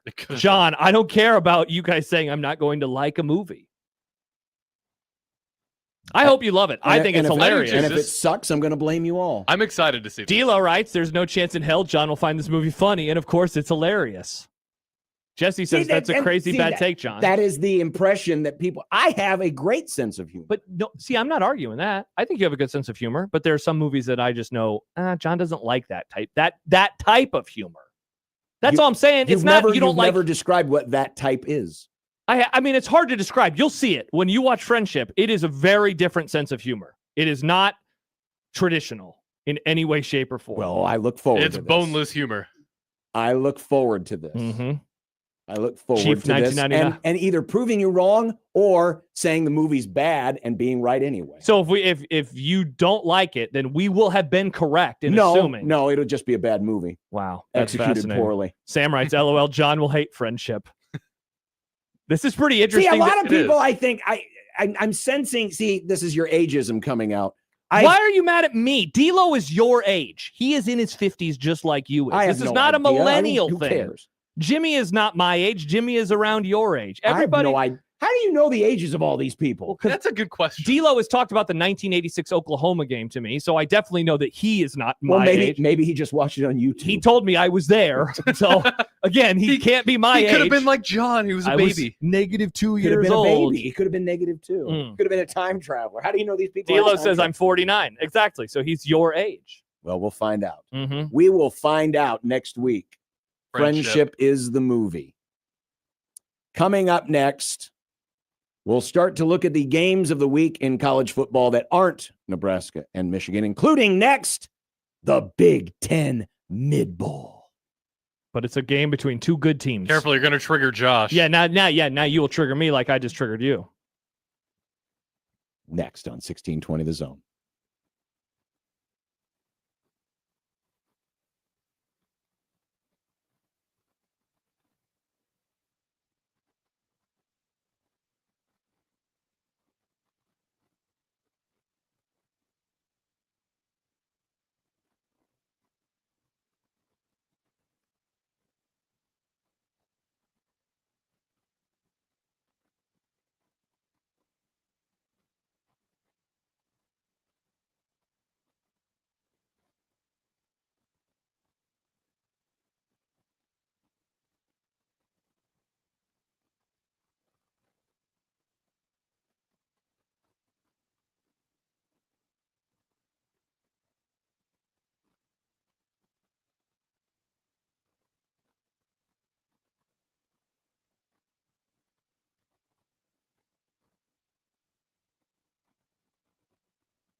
Don't forget, our coverage begins tomorrow at noon, 1620, the pregame, live from the Blur Events tailgate, downtown Lincoln, right across the street from Memorial Stadium. Yours truly, Michael Severe, will get you ready up to kickoff. And Nick.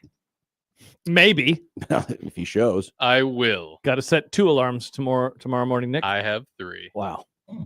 Well, the good news is it's a little bit later in the day, so you won't have to get up as early. Bingo. I'm also not working super late tonight, which helps. No baton. No baton. I'm just going to sideswipe this particular topic because I don't want to get too far into it, but it was very interesting. So Ross Dellinger, apparently, Texas A&M's president is leaving. The guy who hired Trev. Yes. But that's not the angle I'm taking here. The angle is that the instability right now of college and university presidents. Oh, so you want to go the political angle? No, it's not political. Stick. It's college athletes political. College athletics political. But according to Ross Dellinger, the average presidential tenure at a Power 4 school is now below 5 years. Wow, not for long. And the reason I bring that up is term limits. It's kind of self-imposed. Yeah, it really is. All of the major decisions that have impacted college athletics, the people who get the last say are the university presidents and chancellors. They are. And when you're dealing with the average tenure in the Power 4 is below 5 years, it's like they're a redshirt senior. Yeah. And these are the people making these monumental big picture decisions for schools that they'll be gone from. And conferences they'll be gone from. And the sport that they might be gone from, or athletics that they might be gone from. It's crazy. You would think, big picture, it's people who've been long in the tooth in this and have made these decisions. But no, these presidents bouncing around. Either they're taking new jobs at different places, and they're bouncing from conference to conference, right? Yeah. We just had you had Ross Bjork, who was the AD in the SEC at Ole Miss, go up to Ohio State. Obviously. Completely different, viewpoint. See Nebraska lose their president. Exactly. So it is rather interesting that all of these major decisions, these huge big picture decisions, many more still to come, are going to be made from people who are fly by night, here today, gone tomorrow, university presidents. Exactly. And this is probably how it's just going to be more often moving forward. I agree. Even shorter tenures. All right. To the games. Let's use this segment just to talk about Indiana, Illinois, because that's for many reasons. If you're looking, I know the most intriguing game is the one being played in Lincoln. But hey, yeah. But nationally, yes. Oh my gosh, by far, this game rocks, man. This.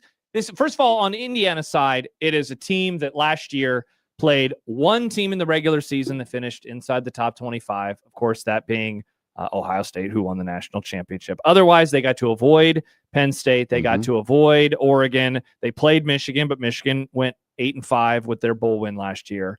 This is the beginning of a much tougher test for them over the course of the 2025 football season. Like, this is not going to be their first game versus a top 25 team, because they also have Oregon in a few weeks on the road. They have Penn State later in the year on the road. They also have Iowa on the road, and that one is actually their next football game, and they will play that. Is that next week or is that 2 weeks from now? Yeah, that's next week.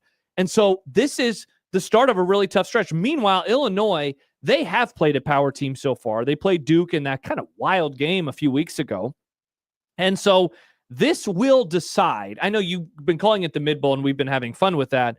The reason it is this is going to decide who is in the upper class of the middle class, who will be upper middle class for the rest of the Big Ten season. You got all the and usual. thus a prime playoff candidate. Bingo. Like, it's not just about winning this game. It's about winning this game and then taking care of most of the business. But as I just ran through Indiana's schedule, they cannot lose this game, because then I think that they would be darn near out of the playoff race, mainly because I would project them to win multiple times moving forward.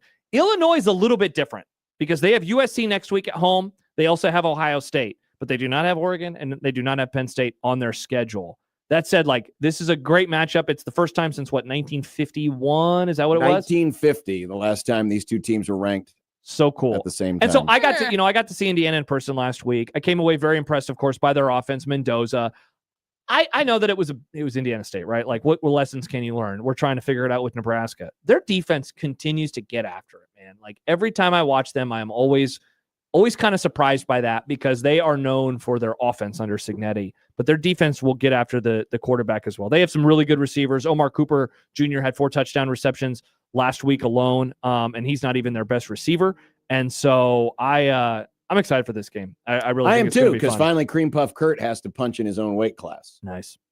But good matchup of quarterbacks. You got the definitely long in the tooth Big Ten quarterback Luke Altmaier against the transfer Mendoza.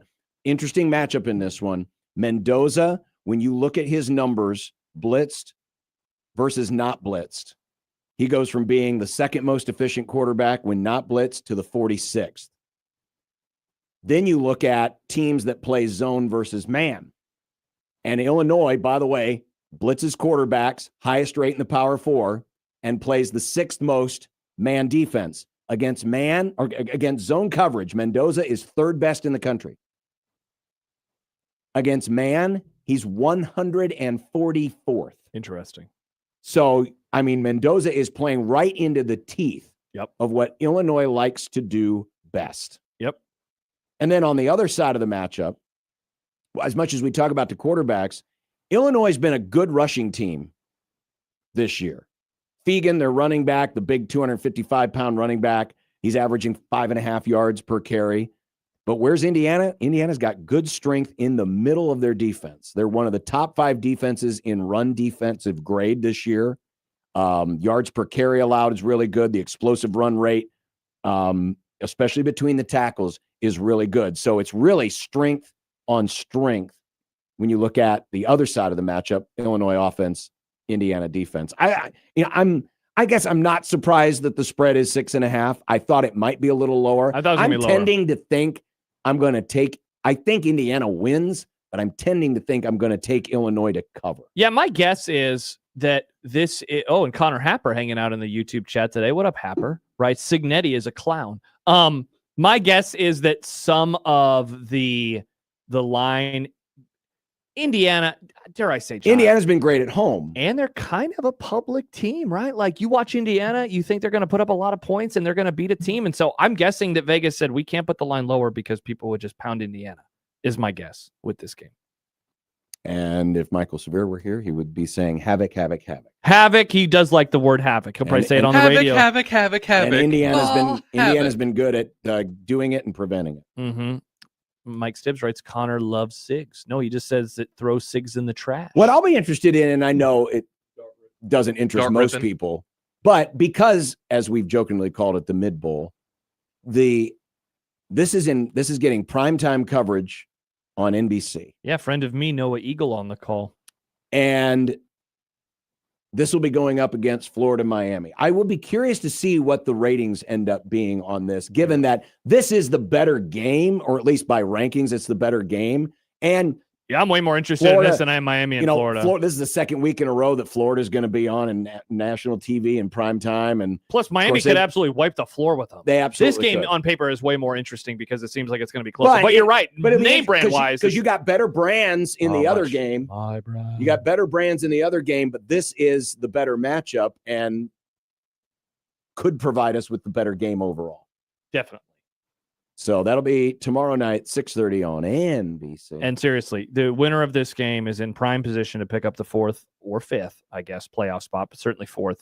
You're going to be feeling really good. And the loser, it's going to be hard to pick themselves up the mat because, as I mentioned, next week for Indiana is Iowa. Next week for Illinois is USC. So the loser of this game is going to have to come back and try to avoid a 2-game losing streak against either a really physical Iowa team or a USC team that's basically scoring a point a minute. So, like, you got to get a victory here to take care of business and to move forward into the rest of the season. So we'll look at the rest of the college slate. And then coming up, it's the happy hour. It's a One Beer Friday presented by our good friends at Cross Drain Brewing. Make sure you send us a pic of what it is you're drinking. Please. Use the hashtag One Beer Friday. Nick will pick one at random and send you, or at least arrange to have you get a $25 gift card to Cross Drain. Arrange. Yeah. And of course, a lot more on the Nebraska-Michigan game, including the betting trends and the keys to the game and the Super Friends Roundtable, complete with theme music finally. Plus, there was an interesting question a little bit earlier from our friend of the Grum, Johnny, not Jack's son, that I think will be an interesting discussion to have with Jack when we talk to him in about an hour. So it's a full final 90 minutes on a One Beer Friday, 1620 The Zone.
It is a good weekend for non-brand teams who are trying to make a statement. My brand. The early game on Fox, big noon kickoff. Texas Tech and Utah. And again, some really intriguing matchups here. You've got Baron Morton, the Texas Tech quarterback, against the Utah pass defense. Interesting, Morton's career at home, 43 touchdowns, 24 big-time throws, 16 turnover-worthy plays, an 80.4 PFF passing grade. But on the road, that grade drops from 80 to 59. He has the same amount of touchdowns and INTs, and the big-time throws The ratio goes from 24-16 to 15-23. In fact, more 23 turnover-worthy plays. So if Texas Tech's going to win this game, Morton has to play good on the road. And Utah now, it's interesting because this game's early, 10 o'clock Mountain Time. Sleepy. And while you don't usually think of Utah as being one of the more raucous places because, they have, well, I'm saying because of certain restrictions that they have. Oh, yeah, they're not drunk, but they're drunk off of football there. But these people can get after it. Oh, yeah, this atmosphere is brutal to go into, though maybe not at 10 a.m. in the morning. Other side of the ball, John, I think is pretty interesting. Bill Connolly, he wrote in his preview, Tech's defense gives up quite a few big plays, while offense, as is customary, doesn't make many. So you have the movable object versus the whatever then the other side of the thing would be. Utah, first in rushing success rate. Texas Tech's defense really good in terms of defending the run. This is a really fun opportunity for the Red Raiders because we spent a lot of time talking about them in the offseason, mainly because of what they were doing off the field and the amount of money that they were spending. This is going to be an opportunity for their close-up. We'll talk more in the happy hour about Dylan Raiola and Nebraska and their chance for their first close-up. You can say the exact same thing about Texas Tech here. Utah has been there, done that. Now, it's been a few years, right? Like, this is not your slightly older brother Utah Utes, but they have a really good quarterback, Devin Dampier. He was slicing and dicing UCLA in that opener, and I'll admit that's the only time that I've really sat down and watched some Utah football this year. Texas Tech, meanwhile, I mean, they have absolutely destroyed the teams that they've played, but they haven't played anybody yet. So they're going up in a weight class. This will definitely be the toughest game of the season for Utah, which we're saying a lot about the games this weekend, which makes them really intriguing because, which version of these teams are you going to get? Utah, one of the top offensive lines in football, going up against Texas Tech. I want you to listen to these grades. This is the Texas Tech defensive line. Skylar Gill Howard, one of their tackles, number 1 according to PFF at his position. Jaden Cofield, who's also an interior rusher, 10th in the country at his position. Lee Hunter, another defensive interior player, 16th best at his position. And then their edge rushers, Height and Bailey, are 4th and 14th, respectively, according to Pro Football Focus. I mean, these are highly rated players, all on the same defensive line at Texas Tech. The money spends good down there. Yeah, it certainly does. By the way, Severe says Utah's the loudest stadium I've ever been to, but adds it's early. Right. Most fall starts most years. Again, you wouldn't think it would be that way because it's Utah, but these people do get after it. They definitely do. All they need to do, Nebraska should do it home and home with Utah and or BYU. That would be sick. You know what they should do? They should give all the fans blue tinted glasses so they think that Texas Tech is BYU. So you know what? I think Utah, they do allow alcohol there, right? This isn't BYU we're talking about here. Yeah, but there's still a lot of maybe a little Mountain Dew, a little caffeine. Sure, why not? Interesting. Where are we going next? Auburn, Oklahoma, another ranked versus ranked game. And the return of Jackson Arnold. Remember when Jackson Arnold was supposed to be the heir apparent to the Oklahoma quarterback job, and then it didn't go so well? I do. Well, he's back. I do. But this time in an Auburn uniform. I'm taking an L so far on my Oklahoma won't be very good take. Speaking of Severe, he's listening right now. He was trying to tell me on one of the days you were gone in August, Oklahoma's going to be good. Look at the way that they're recruiting. Look at all the players that they brought in. John Mateer is going to be good. And so far, he has been proven right. I was just betting against Venables. And they have played. Of course, we know they played the Michigan game a couple of weeks ago. Meanwhile, Auburn has played Baylor. So, these teams, it is a matchup where they're not going to be surprised or shocked and awed about, the level of talent. They step up in competition. Correct. They've played some pretty good teams so far. I really have liked the look of Oklahoma through 3 games so far this season. I think that Mateer, he is a lot of fun to watch, the way he can move around in the pocket. He's the way he is, man. They need support. Yeah. He needs a running game. I'm bummed that this game is on opposite of Nebraska and Michigan. I am too. I will not be able to watch as much of it as I would otherwise because I think that this could be one of the best games of the day. I will try to have it on my phone when I'm sitting up in the press box, but very similar to what we talked about earlier. Jackson Arnold. Text me. When Jackson Arnold is kept in a clean pocket, 22nd best in the country, but under pressure, 127th. When not blitzed, 9th in the country.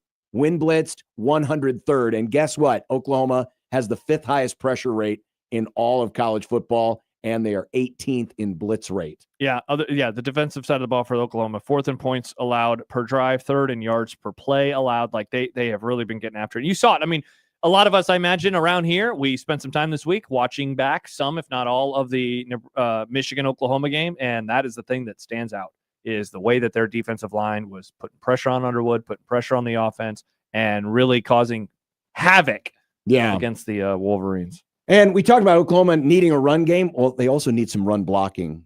Oklahoma's run blocking grade so far this year is 94th. So it's not just about the backs. I don't think, David Overstreet or Billy Sims walking through that door is necessarily going to make them better. Nice reference. Max says, never thought about it, but why was 2015 BYU not a series? What was up with that game? Yeah, it is weird that they didn't do it home and home. That would have been fun, man. I would love to go to Provo for a football game. It looks so pretty on TV. It is pretty out there. Mm-hmm. Let's take a look at, Michael's in the audience. Take a look at Tulane.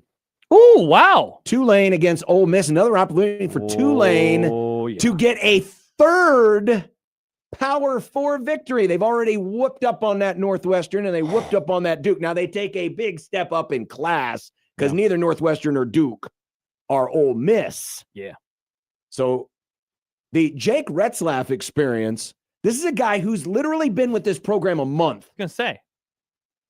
And right now, it seems like the Tulane strategy is just give Jake the baton and let him cook. A martyr baton? No, like the Retzlaff baton. Like an actual conductor's baton. Okay. He's already taken 40 rushing attempts this year.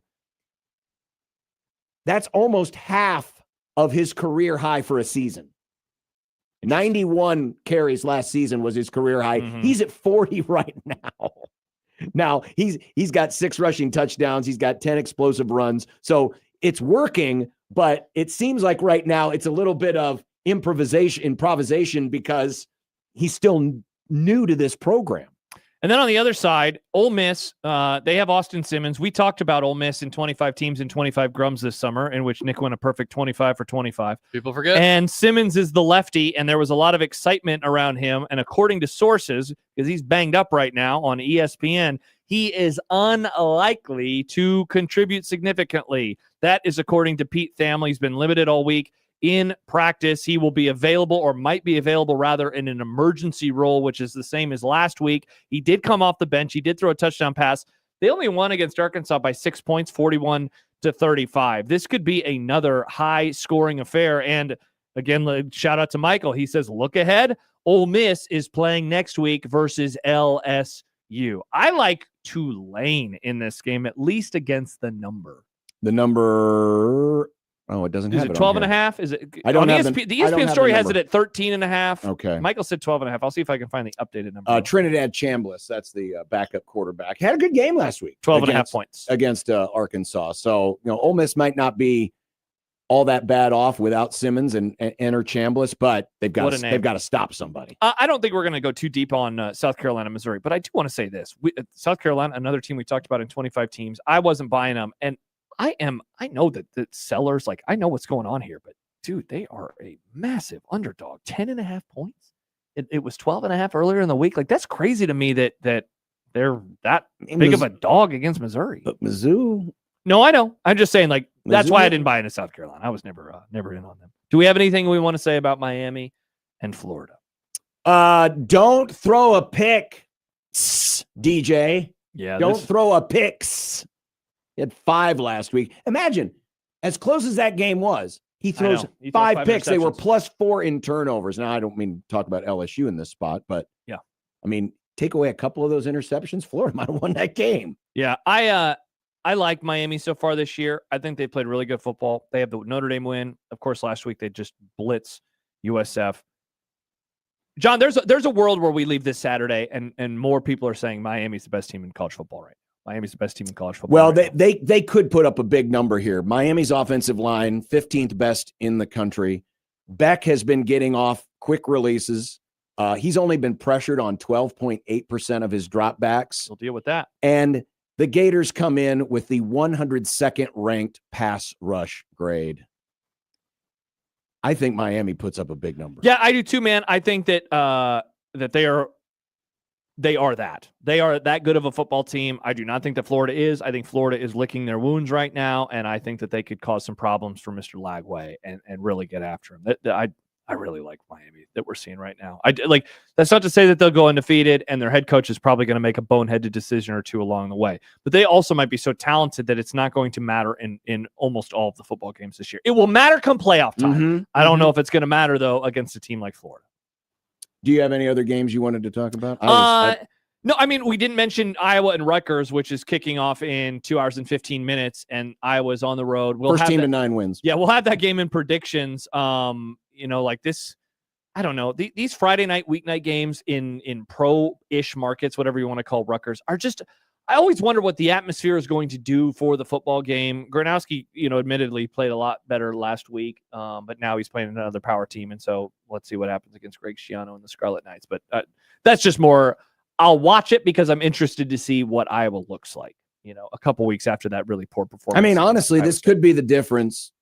This could be the difference for the winning and losing teams of bowl eligibility versus not bowl eligibility. I mean, seriously, you don't want to put such stakes on a game this early in the season, but knowing who, I can tell you a couple teams that I know Iowa plays moving forward. They play Oregon because we've talked about that multiple times this offseason. They play Indiana, that game coming up next week. Of course, they play Nebraska as well. You're pulling up the K-Ford numbers for them at this moment in time. So Iowa, after this week, they host Indiana, then an idle week at Wisconsin. Tough, even though Wisconsin stinks. Penn State, Minnesota, bye week, Oregon. Hard, man.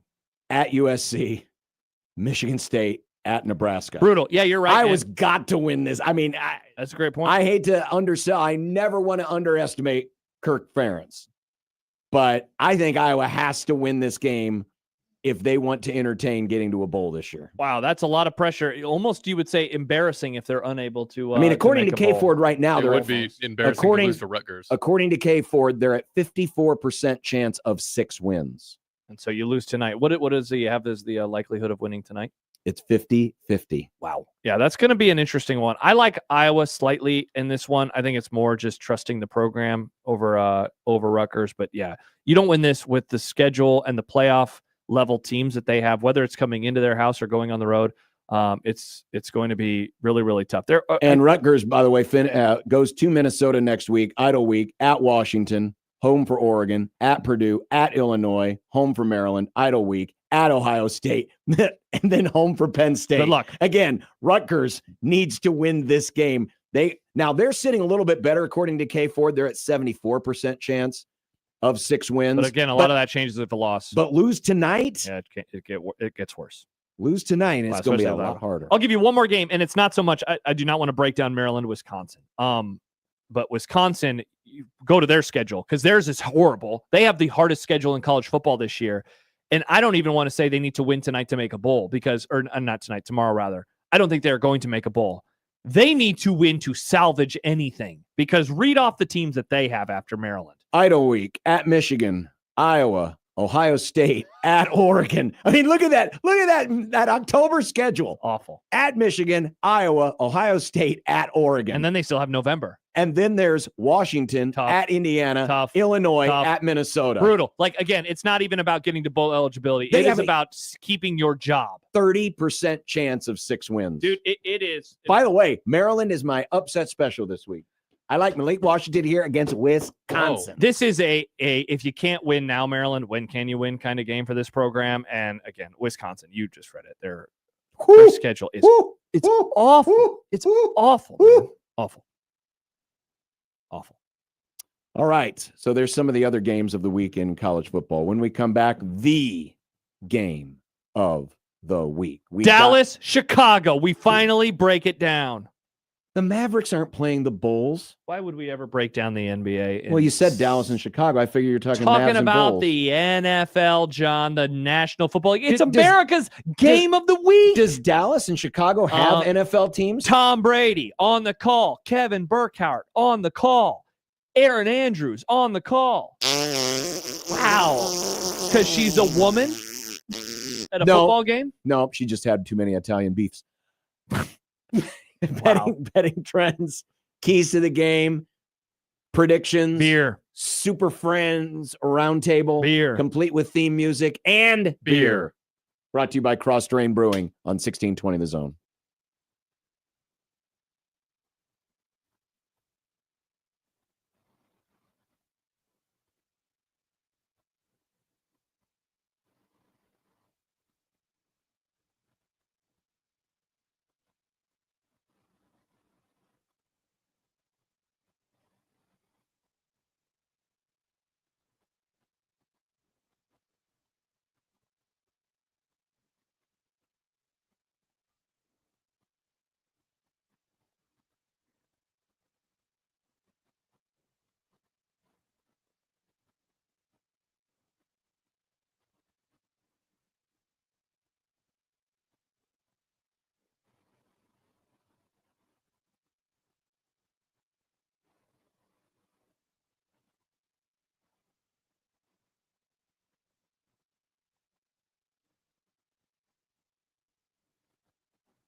It'd be nice to have a boat. Throw. It would be nice to have a boat. Throw. It would be nice to have a boat. Throw. It would be nice to have a boat. Throw. It would be nice to have a boat. Throw. It would be nice to have a boat. Throw. It would be nice to have a boat. Throw. It would be nice to have a boat. Throw. From your mom. I drank beer with my friends. Sometimes I had too many beers. I liked beer. I still like beer. Had beers, have some beers. One beer, drink beer, drinks beer, drank beer, and drinking beer. Upstairs, downstairs, where was it? I don't know, but I had one beer. Friday!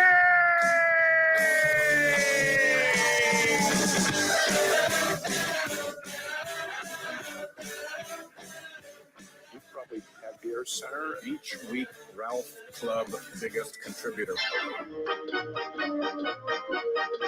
Yes, I like beer. I don't know if you like Beer Center or not. What do you like to drink? Next I had one beer Friday. Yeehaw! Hanging out and having some beers with friends, which I gladly do and which I fully embrace. Well, you think it was... Nope, there was one beer. Friday!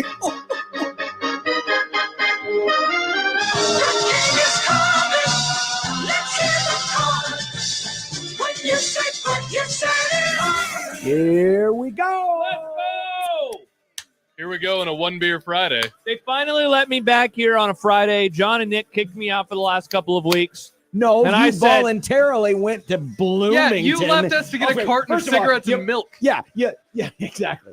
You left us to go to Northwestern, and then you left us to go see your buddy Cream Puff Kurt. I didn't talk to him, but I did take a photo of him on the screen in the booth. Did you see that? I did. I tweeted it. They weren't even like fun games to go to. Yeah, they Wrong. both sucked. It's football. All football is fun. That's unless not the Cowboys true. are losing. But otherwise, those are great. the most fun. No, John, they're bad. Those are so much fun. Too bad the Bears won't oblige this week. Cross strain, One Beer Friday, Cornhusker Crusher. I had a great time. I'm going with the Southern Hoposphere. This thing is badass. I'm also I love the green. Sorry, Nick. I love the 8.5. Hello. I'm also going with the Crusher. I didn't get enough of it because you took all of it to Kansas City with you. I didn't take any of it. John did. That was the whole plan. Yeah, Nick. It's not my fault that why don't he we get decided critical to go of to him? My Chemical Romance. Correct. I did not skip out on because I never told any of you this. They wanted me for another game. They wanted me for Wisconsin's opener on that first Thursday, and I said, no, I want to be with my friend John. And they said, how that dare guy you call you a friend? Agreed. I should never say those words out loud ever again. You could have been gone. I wouldn't have had to deal with it. They were like, wait, the guy who doesn't even like friendship? And I said, he hasn't seen the movie. We just don't think he will like friendship. No, he was talking about the concept. The concept of friendship. Maybe that's why we're worried that John won't like it, because John doesn't like friendship. Yeah, he's too much with of a grumpy lowercase goose. f. But John, this is friendship with a capital F because it's the title of a movie. So maybe you'll like it. Good to be here for a One Beer Friday, though. If you would like to join us in this One Beer Friday excursion, send us a picture of what you're drinking or what maybe you're planning on drinking. Maybe it's your cash for tomorrow and your tailgate. Send it to us in the JTech Construction Zone Twitter page. Please. At USC 1620. And you can win prizes or prize. You can win a $25 gift card to Cross Strain if Nick picks you. And the only way you're eligible is if you use the hashtag One Beer Friday and send us a pic of what it is you're drinking. So send it at USC 1620. And while you're there, we have our poll question. Pick me a winner, Bobby. Nebraska, Michigan. Who do you like right now? 53% say Nebraska in a close one. 16% say Huskers win big. Whoa. 21.5% have Michigan close. 9.5% say Michigan big. So when you combine the numbers, it's basically 69-31. Nice. A lot of people also saying, what does big mean? That's what everybody keeps responding. What does big mean? I think big could be something that most people would think is small, but really big is big. I'd You say know, it's average, about perception. Yeah. If you don't know the difference between a big win and a close win, I don't know what to tell you. A couple responses from two of our great Creighton listeners in the audience. Sam writes, it is hard to make friends that aren't Gen Z Creighton burners when you're an adult guy. And KD says, John truly is just an old man curmudgeon. You're damn right. You're not beating the charges these days, John. Grumpy Goose John. I don't give a damn. Hey, John, I want to be your friend. John says, hell no, I don't want to be your Hey, friend. John, let me give you a hug. I haven't seen you in a long time. And you say, get the hell What are you away talking from about? me. I just saw you yesterday. But I could have said that last week. Yeah. Because I hadn't seen you in like 2 days. I could have said it when I went to My Chemical Romance and came back. I hadn't seen you in a few It's days. a problem then. with your generation. You're all so touchy-feely. Oh, my feelings. Yeah, I know. My Feelings are my important, John. There's nothing wrong with hugging your bros. Yeah. Just like the feelings. Feelings are important. Like my fist against your face. You get all Mr. T when you get violent. He does. Well, I mean, he was of my generation. I mean, he was kind of like the poster child for Punching tough people guy. in the face? Well, and tough guys. Yeah. And he did also lose, not doing drugs. he did lose to Rocky at the end of Rocky 3. People forget. He did. Spoiler alert. He did, but man, did he have a great line for Adrian. That was awesome. Hey, woman. Hey, woman. Sam writes, biggest 2 touchdowns. Yes, big in this game is 10 or more points. Yeah. You win by 2 scores. I mean, it's a coin flip game. Yeah. You win by 2 scores. That's big. You be the judge. You vote however it is you want to vote. I'm not here to judge your voting. Right? Sure. All right, let's get into some trends. Let's do it. 14th meeting all time. Michigan leads 8-4-1. The tie came very, very early. 5-2 Michigan is in the Big Ten era. Of course, Nebraska won back-to-back years, 2012 and 2013. Yeah, they won the second and third matchups. The 12 one was in Lincoln. 13 was a Tommy Armstrong-led comeback win. I think Amir Abdullah dove into the end zone, right, to get the game Nebraska winner. had 7 sacks that day. And then since then, it has not just been Michigan wins. It has usually been a Michigan blowout win. Nebraska has really had a tough time. The 21 game was close, but 22 and 23 were bad. And the first one in 11 was... First one, I was at that game. Terrible experience. Bernard Robinson and company absolutely destroyed Nebraska. But Scott Frost said this was rock bottom. That was the 2018 game. I bet a small part of you enjoyed it a little bit. Right, Michigan boy. No, I did not. I had a bad time. Really That was one of down. those. Everything is fun about this trip except the game. It was a fun trip though. Despite winning a national championship in this decade and the 52-14 record in this decade, this is only the 4th winningest decade of Michigan football. That is wild. The 1900s, so 1900 to 1910, under your former Husker coach Fielding Yost is the gold standard. They went 82-8-3 during that decade. Wow. Which is when they came up with the fight song and the whole Champions of the West thing. And this is when Michigan arrogance began. Walter Johnson was chucking balls 100,000 miles an hour, and Michigan was winning. No need to bring up baseball. Nebraska is seeking their 5th straight win, which would be their longest winning streak since 2016. The Huskers' first win over Michigan in 1962 was part of a 6-game win streak under Bob Devaney, which represented Nebraska's longest win streak in 22 years. So remember, last week, Nebraska ended that streak of not having 4 consecutive wins. I do. Well, Michigan win in 62 was part of ending a 22-year streak. Wow. I don't mean to derail, but in the all-time record, do we know what that tie was? Do we know what game that was? It was early. It was okay. One of the first couple of games.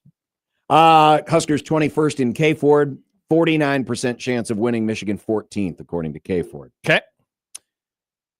It's about to point spreads, ma'am. Huskers are 1.5-point dogs. Total is now up to 47.5. It's gone up 2 points this week. Nebraska 2-1 this season against the spread. Their spread differential is plus 34. Yeah, that's happened in the last 2 weeks. Yes. Because they did not beat the spread in the opener against Cincy. Michigan is 1-2 against the spread. Their spread differential is 8.5 to the good, and that's mainly on the heels because of what last they week, did last week. Because last week is the only time they've covered this year. Since 2005, Michigan is 5-3 straight up and against the spread against Nebraska. So every time Michigan has won, Michigan has covered. And most likely, if Michigan is to win this year, they will also cover, given the spread is so short. Huskers as a 1 to 4 point home dog, so a skinny underdog, are 3-7 straight up, 5-5 against the number In their last 10? In their last 10. How far back does this go? I had that. I don't have the graphic up in front of me, All but it goes back, I think. Well, let's 10 see. The years. wins are, because it So the goes wins- all the way back to Michigan State in 2015. Right. So the wins are over Purdue in 23, Penn State in 2020, Michigan State in 2015, which is also Nebraska's last ranked conference win. Second to last ranked win overall. The Huskers are just 7-14 straight up at home versus the Big Ten Conference since 2020. Yikes. They have a 333 conference home winning percentage. What happened that year? Anything? The Dodgers won the World Series. My gosh. The Wolverines are 6-4 straight up, 5-5 against the spread in their last 10 as a skinny road favorite. Again, 1 to 4 points. The over, though, has hit in 7 of those games. Okay. Interestingly enough, Michigan has not been a skinny road favorite since 2021. In their last 10 road games in which they were favored, Michigan has been favored by 10 or more points 8 times. Wolverines are 16-5 straight up on the road versus the Big Ten since 2020. Interesting. Well, that makes sense, right? Because not in 2020, but starting in 21, they had 21, 22, 23, where they were a national power. They won the conference 3 years in a row, and of course, they ended up winning a national championship. One more real quick thing. Yeah. In spots like this, where the closing line favored the away team by 1 to 3 points, the team like Michigan won the game 51% of the time. A team like Nebraska won the game 49% of the time. So it which is literally basically is what the coin math flip. is. I mean, Yeah. all the math is that one team has a 51% chance of winning. Wow, that's Yeah. pretty interesting. Though the team like Nebraska did better against the spread. They are 54% against the number. Oh, cool. So they have a likely chance of losing by 1. Great. Wow, that wouldn't be the most depressing thing of all time. Who is the poor sap that has to do overreaction tomorrow night? You. Oh! And Matt McMaster. That's exciting. All right, on to the keys. We have the best time at your party. Thank you very much. 3 keys, all with B's. Oh. Key number 1. A B will not get this degree. One of the biggest stumbling blocks in this game is that Michigan is the better run offense and the better run defense. The numbers bear it out. Nebraska's reputation against the run has been built on the backs of a couple of very, very weak opponents. Same with their ability to run the ball. If those are true, it's a bad combination to be short of and still win a football game. That said, I'm already on the record saying that Nebraska is going to win it. But in my opinion, it is going to require an A game from Dylan Raiola. I don't think a B will win this degree if the other things are true. Better run offense, better run defense for Michigan. I think it's got to be an A game from Dylan Raiola. But the good news is I believe he is capable of it. His ability to slide the protection, his ability with the pre-snap read has been better this season. Wink Martindale is going to try to rush and rush a lot. Remember, this is a Michigan defense that is missing 2 top 50 NFL draft picks from the interior of that defensive line. And while they're still good and they still have talent there, it's not the talent they had last year for a team that won only 8 games. Correct. So I think that Martindale is going to have to bring extra pressure. And I think Dylan's ability to read that and utilizing, and we're going to talk about Emmett in just a moment, I think will be to his advantage. Now, one thing that saved Oklahoma's bacon last week or 2 weeks ago was that John Mateer can run, and he ran a lot, and he scrambled a lot. Dylan's not going to do that, certainly not to the level of John Mateer, but I do think he has the ability to shuffle around, move up in the pocket when necessary. I wouldn't be surprised if we saw, at least initially, a game plan that was similar to Cincinnati, where they're not trying a lot downfield, but that there's maybe some shorter, higher percentage throws to get the offense off to a good start. Okay. Second key, be effective, if not great. But you said Bees won't win the game. The Huskers can make life difficult for their quarterback if they have little to no threat of a run game. But I think, again, the Cincinnati game can be a bit of a guide here. Remember, Emmett Johnson wasn't spectacular in that game, but what was he? Solid. He was effective. That too. He averaged, if you can get to that 4.5 yards per carry, I think that can be enough as long as Dylan is playing his A game. But I think Emmett Johnson's as important as his run element will be the other things that he can do. Be a pass protector. He is Nebraska's best blocking running back. And be a safety valve. That guy that Dylan can look for anytime he needs him to check it down and get positive yards when there's nothing available or when the heat's coming and he's got to get rid of that football. Emmett Johnson's going to be a very, very, very important cog, and not just because he is your number one running back, but it's because of the other things that he can do in the scope of the offense. So I think if he is effective running the ball, he doesn't have to be great. If he's effective, it'll work because I trust that he will do the other things like be that relief valve, be that pass protector. I think he's got that in the bag. Okay. And then the final one is be aggressive. Oklahoma made Bryce Underwood miserable with a number of different twists and pressures, extra pressures all night long. He did not complete a pass when blitzed. I think Nebraska's got to light up the pressure. I don't think they can just run 4 and get home. I think they've got to bring extra guys a lot. And you've got to make it confusing for him. John Butler, I'm sure, is working up every confusing scheme that he possibly can because where Bryce Underwood does not have the experience of Dylan Raiola, it's in reading defenses and knowing where those pressures are coming from. I like the fact from a Michigan standpoint that Underwood has faced a Brent Venables defense. And so at least he's got an idea of what's coming, but you can still make it very unpredictable. The other thing, too, secondary's got to be able to cover one-on-one. I think they have a better matchup against Michigan's receivers. Maybe in the past you would think, remember that helmet catch, the catch off Nebraska's helmet? Oh, yeah, in the last matchup. Yep. Yeah, I think Nebraska's secondary is much better in this, but I would watch out for 50-50 balls. Donovan McCulley is their tallest receiver. He's 6'5". He's their leading receiver. I wouldn't be surprised if we saw a couple of just, hey, 50-50 ball, go up and get it. Got to win those matchups. But the key, I think, to Nebraska's defensive tact is be aggressive against Michigan. And that includes run blitzes as well, to try to get negative plays, get Michigan behind the chains, and make life difficult. I like it.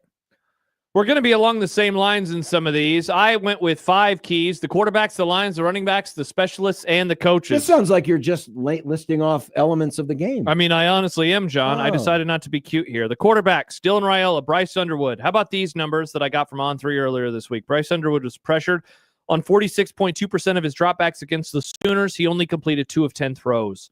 In their last game against a pushover, he was pressured on just 22.5% of his dropbacks and completed 64% of his throws. This is his 4th career start, and it is coming on the road. 2nd time that he has done so in his early career. Meanwhile, Dylan Raiola easily putting up the best numbers of his young career, not putting the ball in harm's way a whole lot. Nebraska's success rate when throwing the football is tied for 7th in the country. Their EPA per play is at 6th in the country. But we had these numbers earlier this week from Tom Fornelli. Last year, when against ranked teams, he averaged a full yard less than he was averaging or than he has averaged in his entire career. He has thrown 11 interceptions in 16 games. 5 of them have come in the losses, and 4 of his 8 career fumbles have come against ranked teams. On Saturday night, there will be, of course, a winner and a loser, and the promise of these 2 quarterbacks will be realized by one fan base. Which quarterback is going to make the plays, but more importantly for me in this one, which one will avoid the turnovers? A big reason why the quarterback will play well is up front. But right now, I'm talking about both Nebraska's offensive and defensive lines. If there's one spot that we're still wondering about on offense for Nebraska right now, I think it's, but how good really is the offensive line? On the other spot, the area of most concern right now with the defense is the defensive line. We had numbers in yesterday's Nerd Turd segment. Nebraska's defensive EPA per rush is among the worst in the entire country. They're 126th. The line yards are fine. The stuff rate is not fine. And that's against overmatched competition. Their advanced numbers are a blaring siren right now saying you need to be concerned about this on defense. Meanwhile, on offense, rushing EPA, as good as Emmett Johnson has looked so far, still is below where you would want it to be. Can Nebraska's defensive line get pressure on Underwood? Can Nebraska's offensive line allow them to run the football and, of course, protect Dylan Raiola? Speaking of running the football, the running backs. Nebraska's EPA per rush this year, 57th best. Michigan's is 27th best. And I think there tells John another story about this game overall. This is a spot that people are worried about. Justice Haynes able to run the football. Can Nebraska do so with Emmett Johnson? Can he raise his level of play against a defense that is among the upper quarter of the entire country? Can he get loose? We know that Haynes can. can Emmett Johnson get loose as well? Key number 4, and dare I say, man, this might be the most important tomorrow. The specialists. I think Nebraska has an edge tomorrow. I think Nebraska thinks they have an edge tomorrow. We talked about it a little bit yesterday when we were previewing Michigan. This is an area that they're concerned about. Their kicking game, struggling. Their return game, fielding. All of those things they are worried about. I think Nebraska thinks that they're going to be able to cause a turnover in this aspect. Nebraska's perfect from PAT. They're perfect from field goals. Archie Wilson hasn't had to punt in a couple of games. He is going to be used tomorrow. Can he do what they said he could in the offseason and pin them down inside the 5-yard line? I think they actually have an edge. It's not break even. Nebraska has an edge in special teams tomorrow. And then the coaches. And I know we debated this a little bit earlier, but one side has their head coach, one side has their coordinator, one side has their special teams coordinator. They have all their guys. The other side is missing their lead man. And I know we don't know exactly what Sharon Moore is, but I know he's a guy who went into Ohio State and won a football game. He went into Penn State a couple of years ago and won a football game. He's beaten Ohio State twice. Like that, I think he knows how to raise the level of play on a game day. And some people might say, yeah, but it's just a 4th down decision. Yeah, but you want to trust the guy making that 4th down decision. This is finally a game where we need to leave saying Nebraska's coaching helped win them the football game, because it absolutely should versus a team that doesn't have theirs. And that, my friends, are our keys to the game. We'll have our predictions in just a few moments. And then Jack Mitchell will join us. He is currently live on the air at KLIN, and we're going to be simulcasting with our friends down in Lincoln. Awesome. For the Super Friends Roundtable. So let's do predictions and then join the Super Friends Roundtable right after that. First, John and Josh here for the Underdog Fantasy app, and you can download that app right now here in Nebraska and play here in Nebraska and play with players that are involved in tomorrow's game. As a matter of fact, I have one entered already. I did this yesterday. I've got Emmett Johnson higher than 69.5 rushing yards. Nice. I have Justice Haynes higher than 80.5 rushing yards. That'll pay nearly 3.5 times your money. And you can play with any player, any prop, higher or lower, and you can win up to 5,000 times your money. In fact, folks have won billions with Underdog Fantasy. So download that app today, underdogfantasy.com, and find out how you can get into the game. And we'll even get you some extra bonus funds with Josh and our new promo code. Promo code John is, of course, 1620 the zone. You can even look at tonight's game between Iowa and Rutgers. It's always fun to bet on, to pick higher on kicking. And Iowa has a nice kicker, and they could be getting a lot of points, John, with the kicking game tonight, because maybe their offense isn't able to finish those drives. Maybe Ethan Kaliakmanis on the other side for Rutgers. Whatever you do, use our promo code 1620 the zone to score $50 in bonus funds when you place your first $5. Promo code 1620 the zone. Must be 19 plus and present in Nebraska. Terms apply. See assets.underdogfantasy.com for details. Concerned with your play? Call 1-800-GAMBLER or visit ncpgambling.org.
Ladies and gentlemen, it's time for predictions.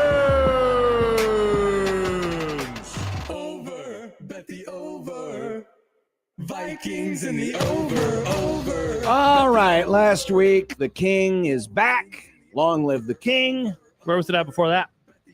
Doesn't matter. I was 13-6 last week. So John got a lot right. Crushed the crap out of all of you. That's a bummer. And Nick had another bad. Nick usually has like 1 or 2 really bad weeks early in the round and never can catch up. And last week was his bad week. He went 5-14. So that means Nick has to shave his mustache. No. Oh, interesting. We're not doing that anymore. All right. Interesting. We start tonight, kicking off in about 90 or so minutes. Iowa -2.5 at the Rutgers. I'm going to hang with Kirk Ferentz and the Hawkeyes. I will do the same, John. I don't feel good about this. I'm going to pick Rutgers. Wow, really? Texas Tech +3.5 at Utah. Give me the Red Raiders. Let's go, Tech. I'll take Utah. Same. Wow. North Carolina +7 at UCF, Nick. I'll take the fighting Belichick's. I'm going to take UCF.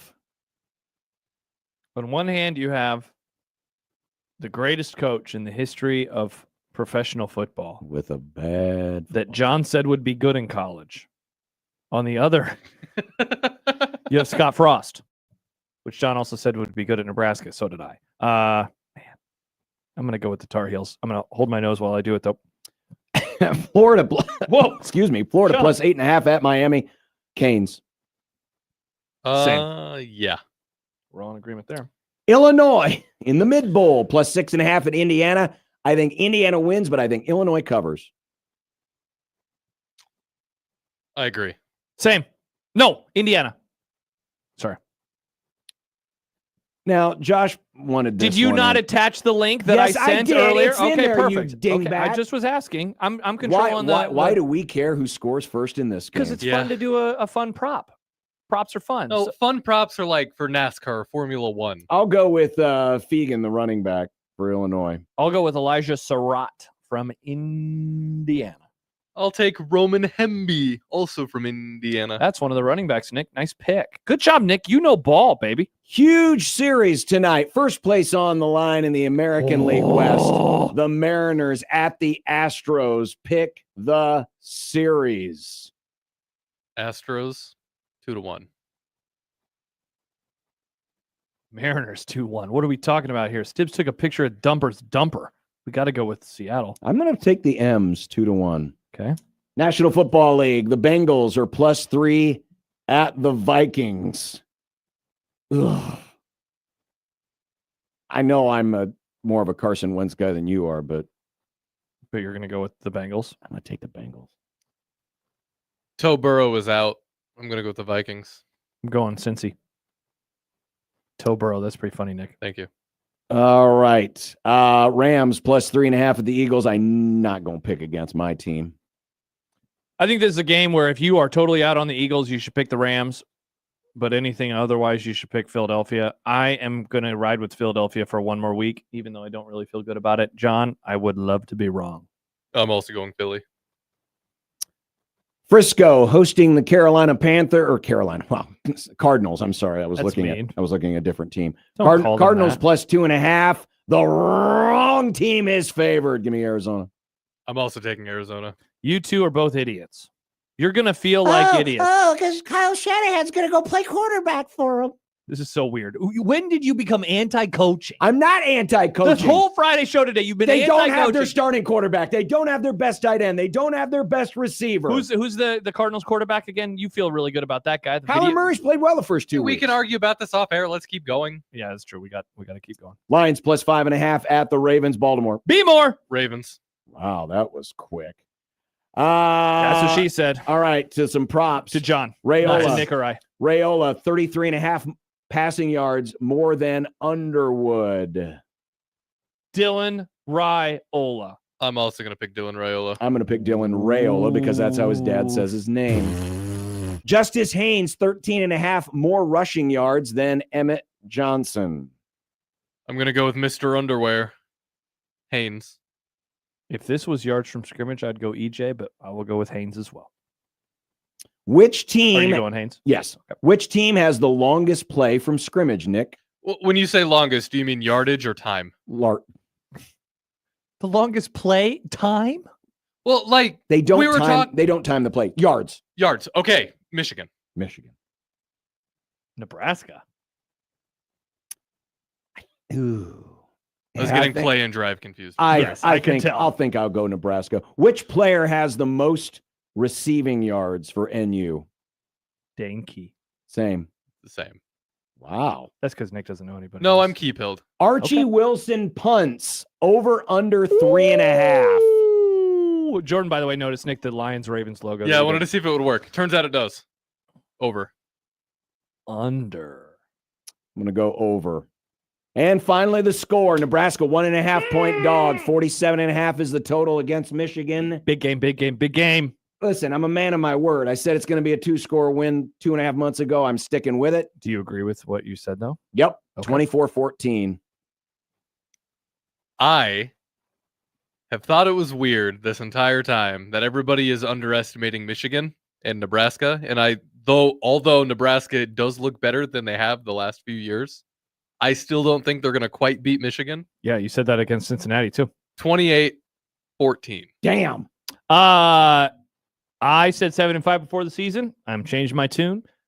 Matt Rule gets his signature win tomorrow. Dylan Ryle leads him on a scoring drive late. The defense gets a stop late. Dane Key, game-winning touchdown. 30-28. The Big Red are 4-0, and we're talking playoff on Monday's Grum. Stand by. Jack Mitchell joins us next for the Super Friends Roundtable.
Is why you should try ZipRecruiter for free at ziprecruiter.com/radio.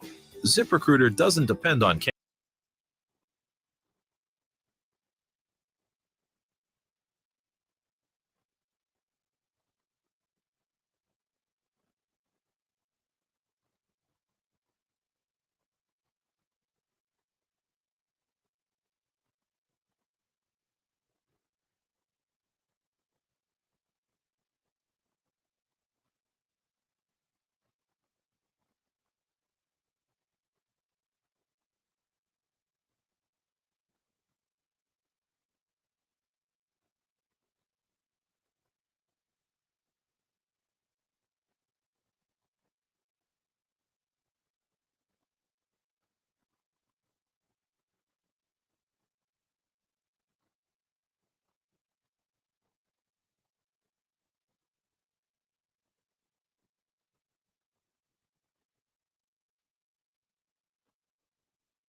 South 14th Street in Old Cheney. So if you can avoid that area in South Lincoln, do so on your afternoon commute. And if you come across a slowdown, call the traffic hotline at 402-479-1414. That's a quick check of your time saver traffic. We're gearing up for another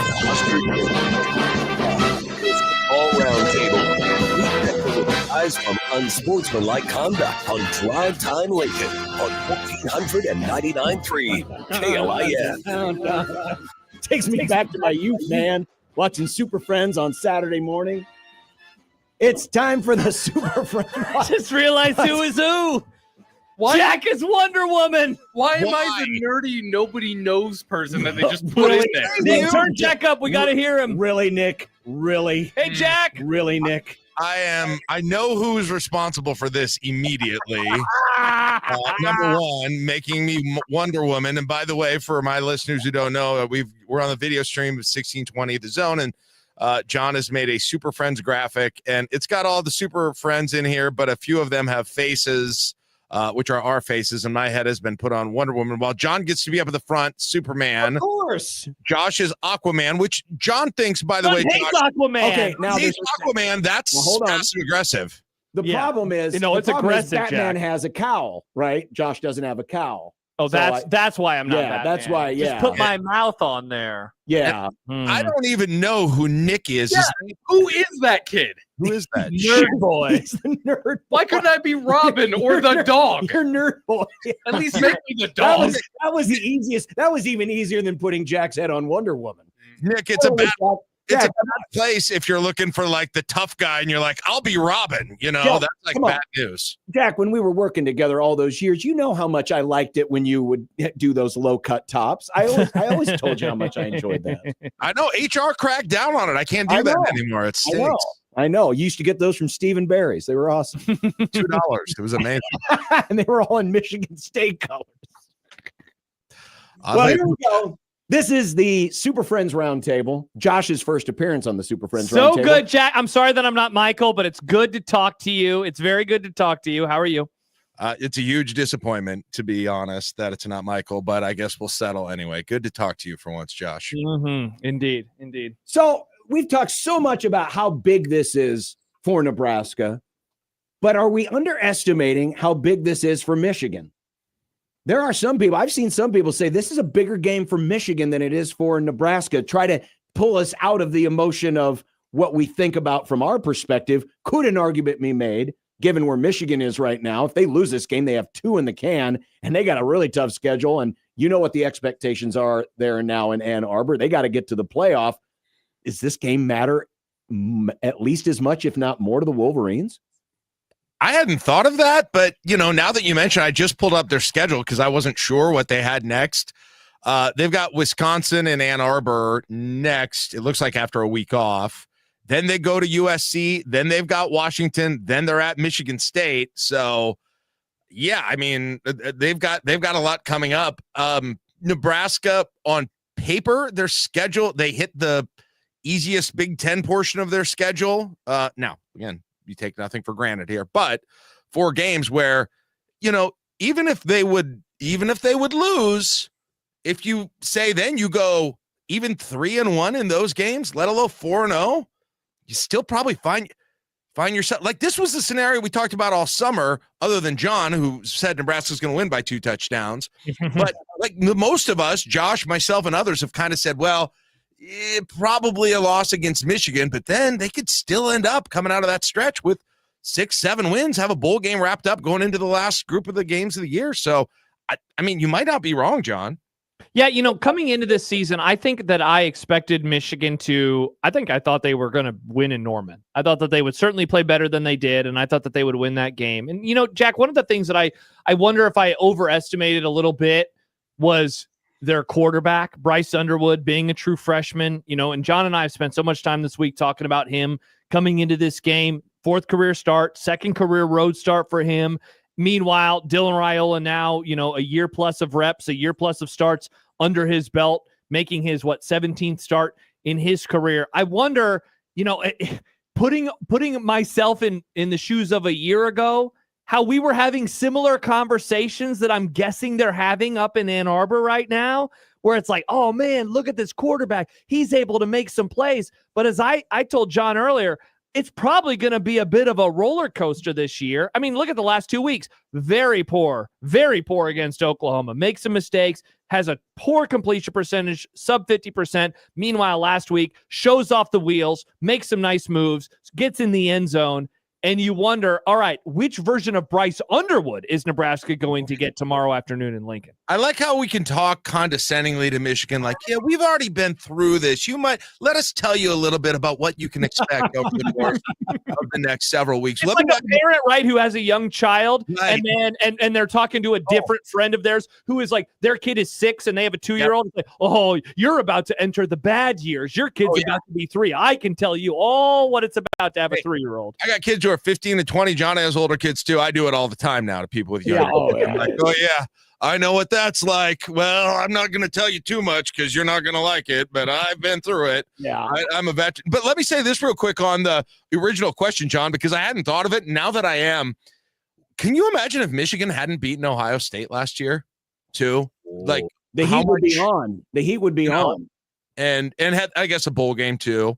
Like, well, they wouldn't have played Alabama, so if they don't beat Ohio State, they don't play Alabama. Thus, they don't finish the season with 2 great wins. And so you wonder if that has kind of thrown and I don't want to make it sound like Moore's on a hot seat, but it's kind of given him a new lease on life, right? Because anytime you replace a guy who wins you a championship and is a true Michigan guy in Jim Harbaugh, that's a hard guy to replace. But you beat a rival. But you beat your most bitter rival, and then you beat Alabama in the bowl game. It's going to earn you a lot of it earns you a lot. And so, imagine if that doesn't happen, and then the Oklahoma game plays out like this. There's a lot of hot seat talk about Sharon Moore right now. And then you got a $15 million quarterback. And John and I talked about this morning. Like, at what point are people going to start to say, hey, it's time to start getting some dividends in this guy? We've only got him for 3 years, maybe. We got to make sure he doesn't transfer also. Like, I don't know if it's this game, but it'll be coming sooner than later when you've got that high level of a recruit where you put that much into it as well. So it's weird to say it this way, but could Nebraska somehow, even having not won a game against a ranked team for a dang decade, maybe not be under as much pressure as Michigan in this game? I don't know. Well, a couple things for you, Jack. So I got a couple of texts just now from listener Adam, who says, for playoff purposes, this is a bigger game for Michigan, and you could still lose and still make the playoff. It would be really tough for Michigan to lose and make the playoff. So, like, if you're thinking playoff-wise, that I would definitely agree there. But going back to Underwood for a moment, I've had this tweet saved for a couple of hours from listener Johnny. He says, I don't know how the game is going to go. Hopefully NU wins. But one thing I just don't understand, and maybe you and John can unpack it, is why are Underwood and Dillon being treated as equals by the media? One has 16 starts and a 10-6 record. The other is in his 4th. What do you think about that? I know that we've had a lot of discussions over the course of the last few months about how Dylan Raiola, him playing and starting a full season, has kind of worked against him because we all got to see the warts, if you will. Like DJ Lagway, we're now seeing the warts. We didn't see him last year because he didn't start a full season. What do you think about how the discussion has been this week comparing Dylan Raiola to Bryce Underwood as quarterbacks? Well, I don't know that they have been. I saw somebody in your chat a while ago, or Kenny here in our studio mentioned it, that somebody had said it feels like all the national people are picking Michigan and all the local people are picking Nebraska. And I think the local folks who are picking Nebraska are actually weighing that into the way that they're picking this game. I think that's a big reason. I think they've got more confidence in Dylan Raiola than a guy who's starting his 4th game in Underwood. And so I'm not sure. And now maybe nationally that is kind of the picture that they're looked at as co-equals to some degree. But I mean, Underwood could come in and do his thing, and this could be his breakout game. But yeah, I don't look at it that way. I don't know if anybody else is at this point. No, I certainly don't, because the experience matters. It really does. Now, I think we kind of know the reason why they're being treated as equals. Michigan's got cachet, right? True. And Underwood was this big, highly touted recruit, even more so than Dillon was. Of course, the $15 million and all that other stuff. And so that plays into it. And I think the other part of it too is, even though Dillon does have more games under his belt, he doesn't have a signature moment or win under his belt. right? Correct. I mean, who's the best opponent that Dylan beat? Is it Boston College?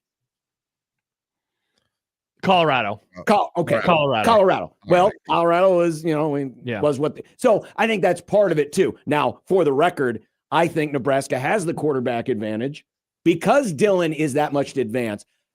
Maybe by the end of the day, will Underwood be a better player? Certainly, I will give you that, but he still has to go through it. This is his 4th college game, and and you're on the road again. Yeah, that's a tall task, and his first Big Ten game. Keep in mind where Nebraska was 4 games into Dylan Raiola last year. We thought we knew who he was, right? You remember Illinois happened.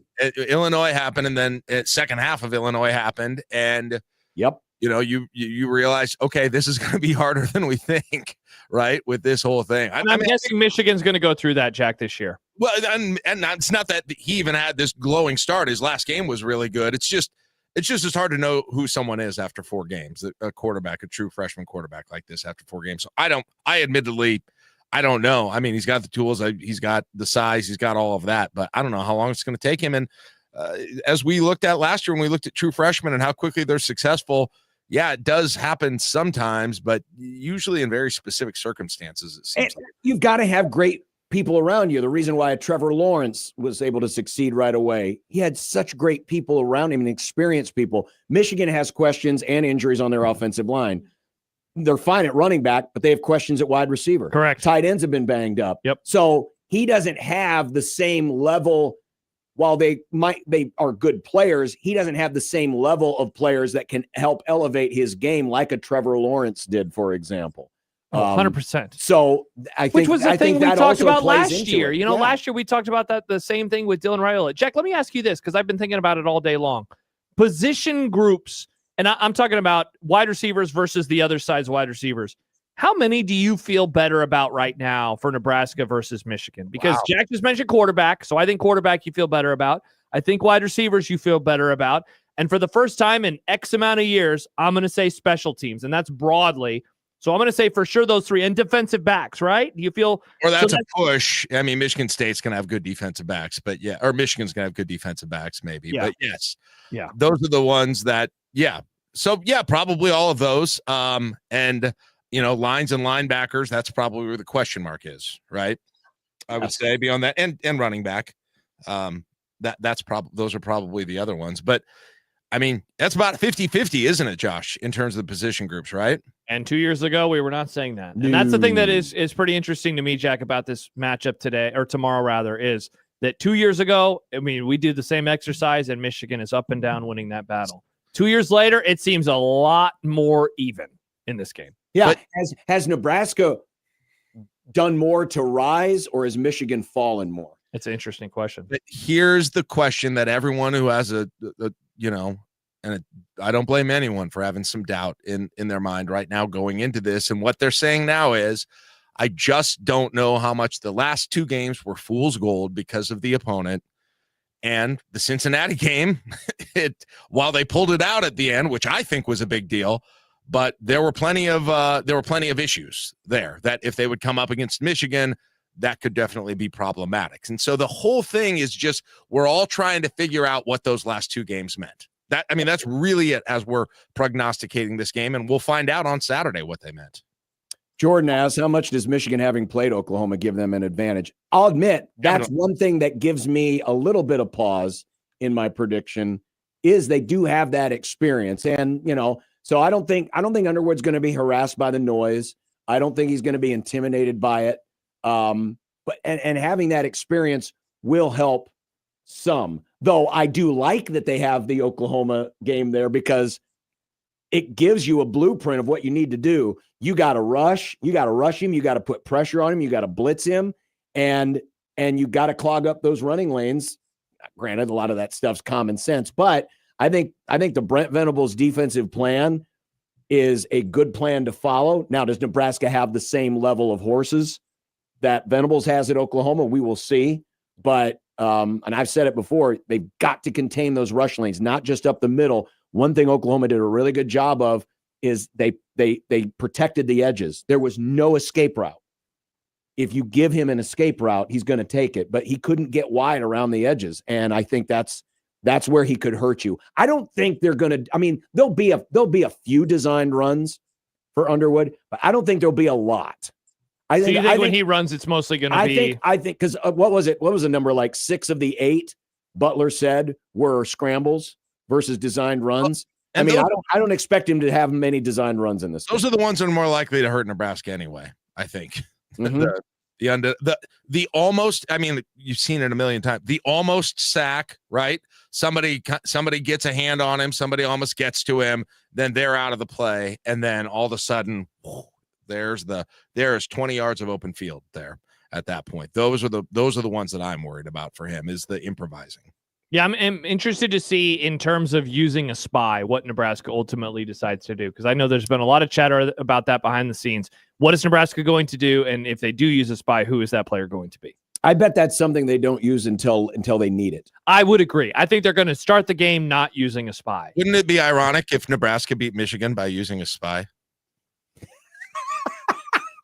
Well done, Jack. Very well done. All right. Well, on that subject, because we talked about this a little bit on your show in the morning, Jack. Where does Michigan rank in the hate index?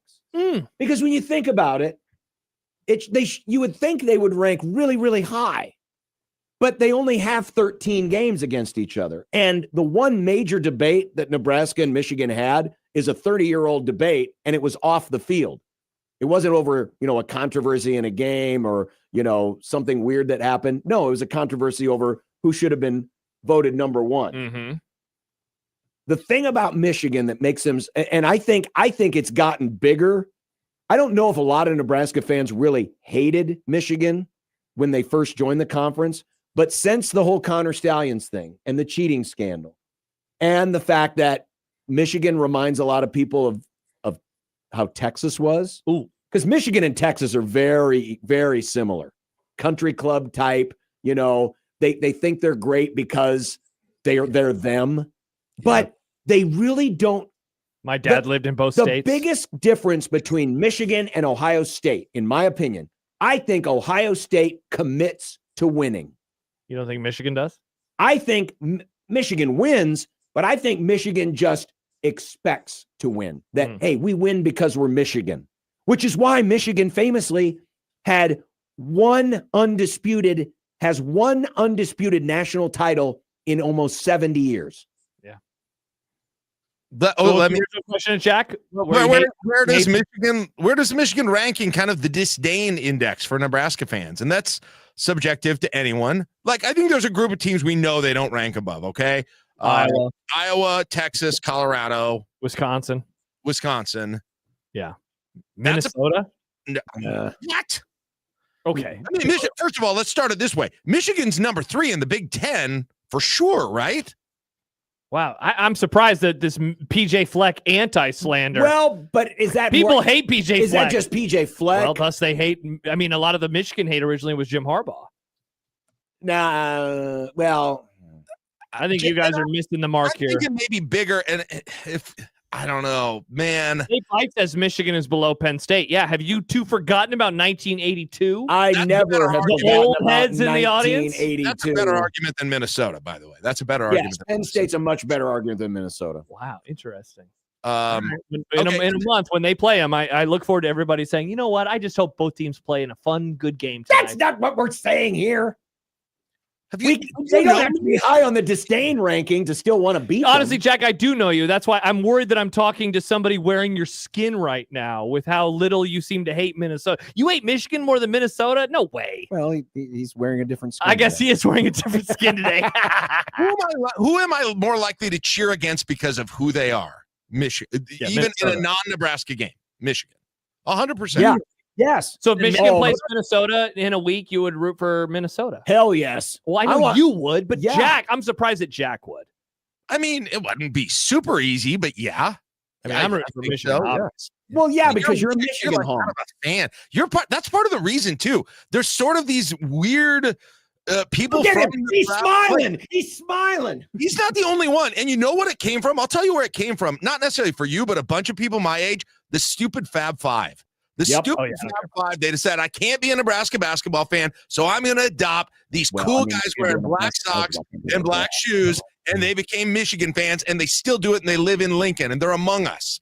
So they're here. Like, to be fair, I like Michigan because I lived in Grand Rapids when I was a kid.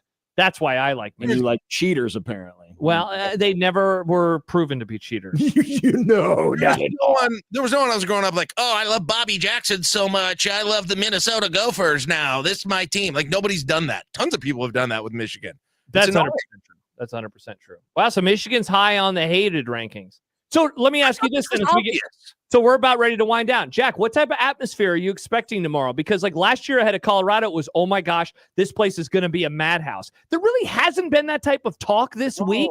But I do think, come on. Yeah. Keep going, people. There's going to be balloons. That'll be crazy, obviously. Yes, for sure. I don't know. I don't know. It's going to depend how the beginning of the game feels. I'm glad it's going to be cloudy. I don't know why that matters, but it looks like it's going to be cloudy. I feel like it's a little darker. Maybe they could still do a drone show. I'm not sure. Yeah, I think it'll be, if things go well early, it'll get really good in there again. I think it'll get, because I just think there is more confidence, not 100% confidence. If things go bad at the end, it will be the same old, but if things go, it'll feel like Colorado last year if things go well early, I think. Yeah, I don't think it will be as hot early because, there won't be a lot of, like students yelling down at Shador or Travis Hunter like they were last year. But I think this has a potential of being a better crowd start to finish because I think the game is better in the second half. The game will be better in the second half. Yeah. And if Nebraska's winning, there will be, because beating Colorado was nice because you vanquished an enemy, an old rival, but beating Michigan, this is symbolic for a lot more reasons and a lot more important reasons. So I think this could be a better crowd start to finish. It just won't be as hot like it was at the beginning of Colorado. But I think Nebraskans always show up for big games. They'll show up tomorrow. This is awesome. Let's go. Tomorrow, it's here. Big game weekend. Big game weekend. Of course, KLIN's got the official call. We've got 1620 the pregame at noon. Josh will have overreaction, severe reaction on Sunday. Jack, have a great one. Everybody have a great one. Enjoy your Bye, weekend. Jack. Be nice Bye. to each other.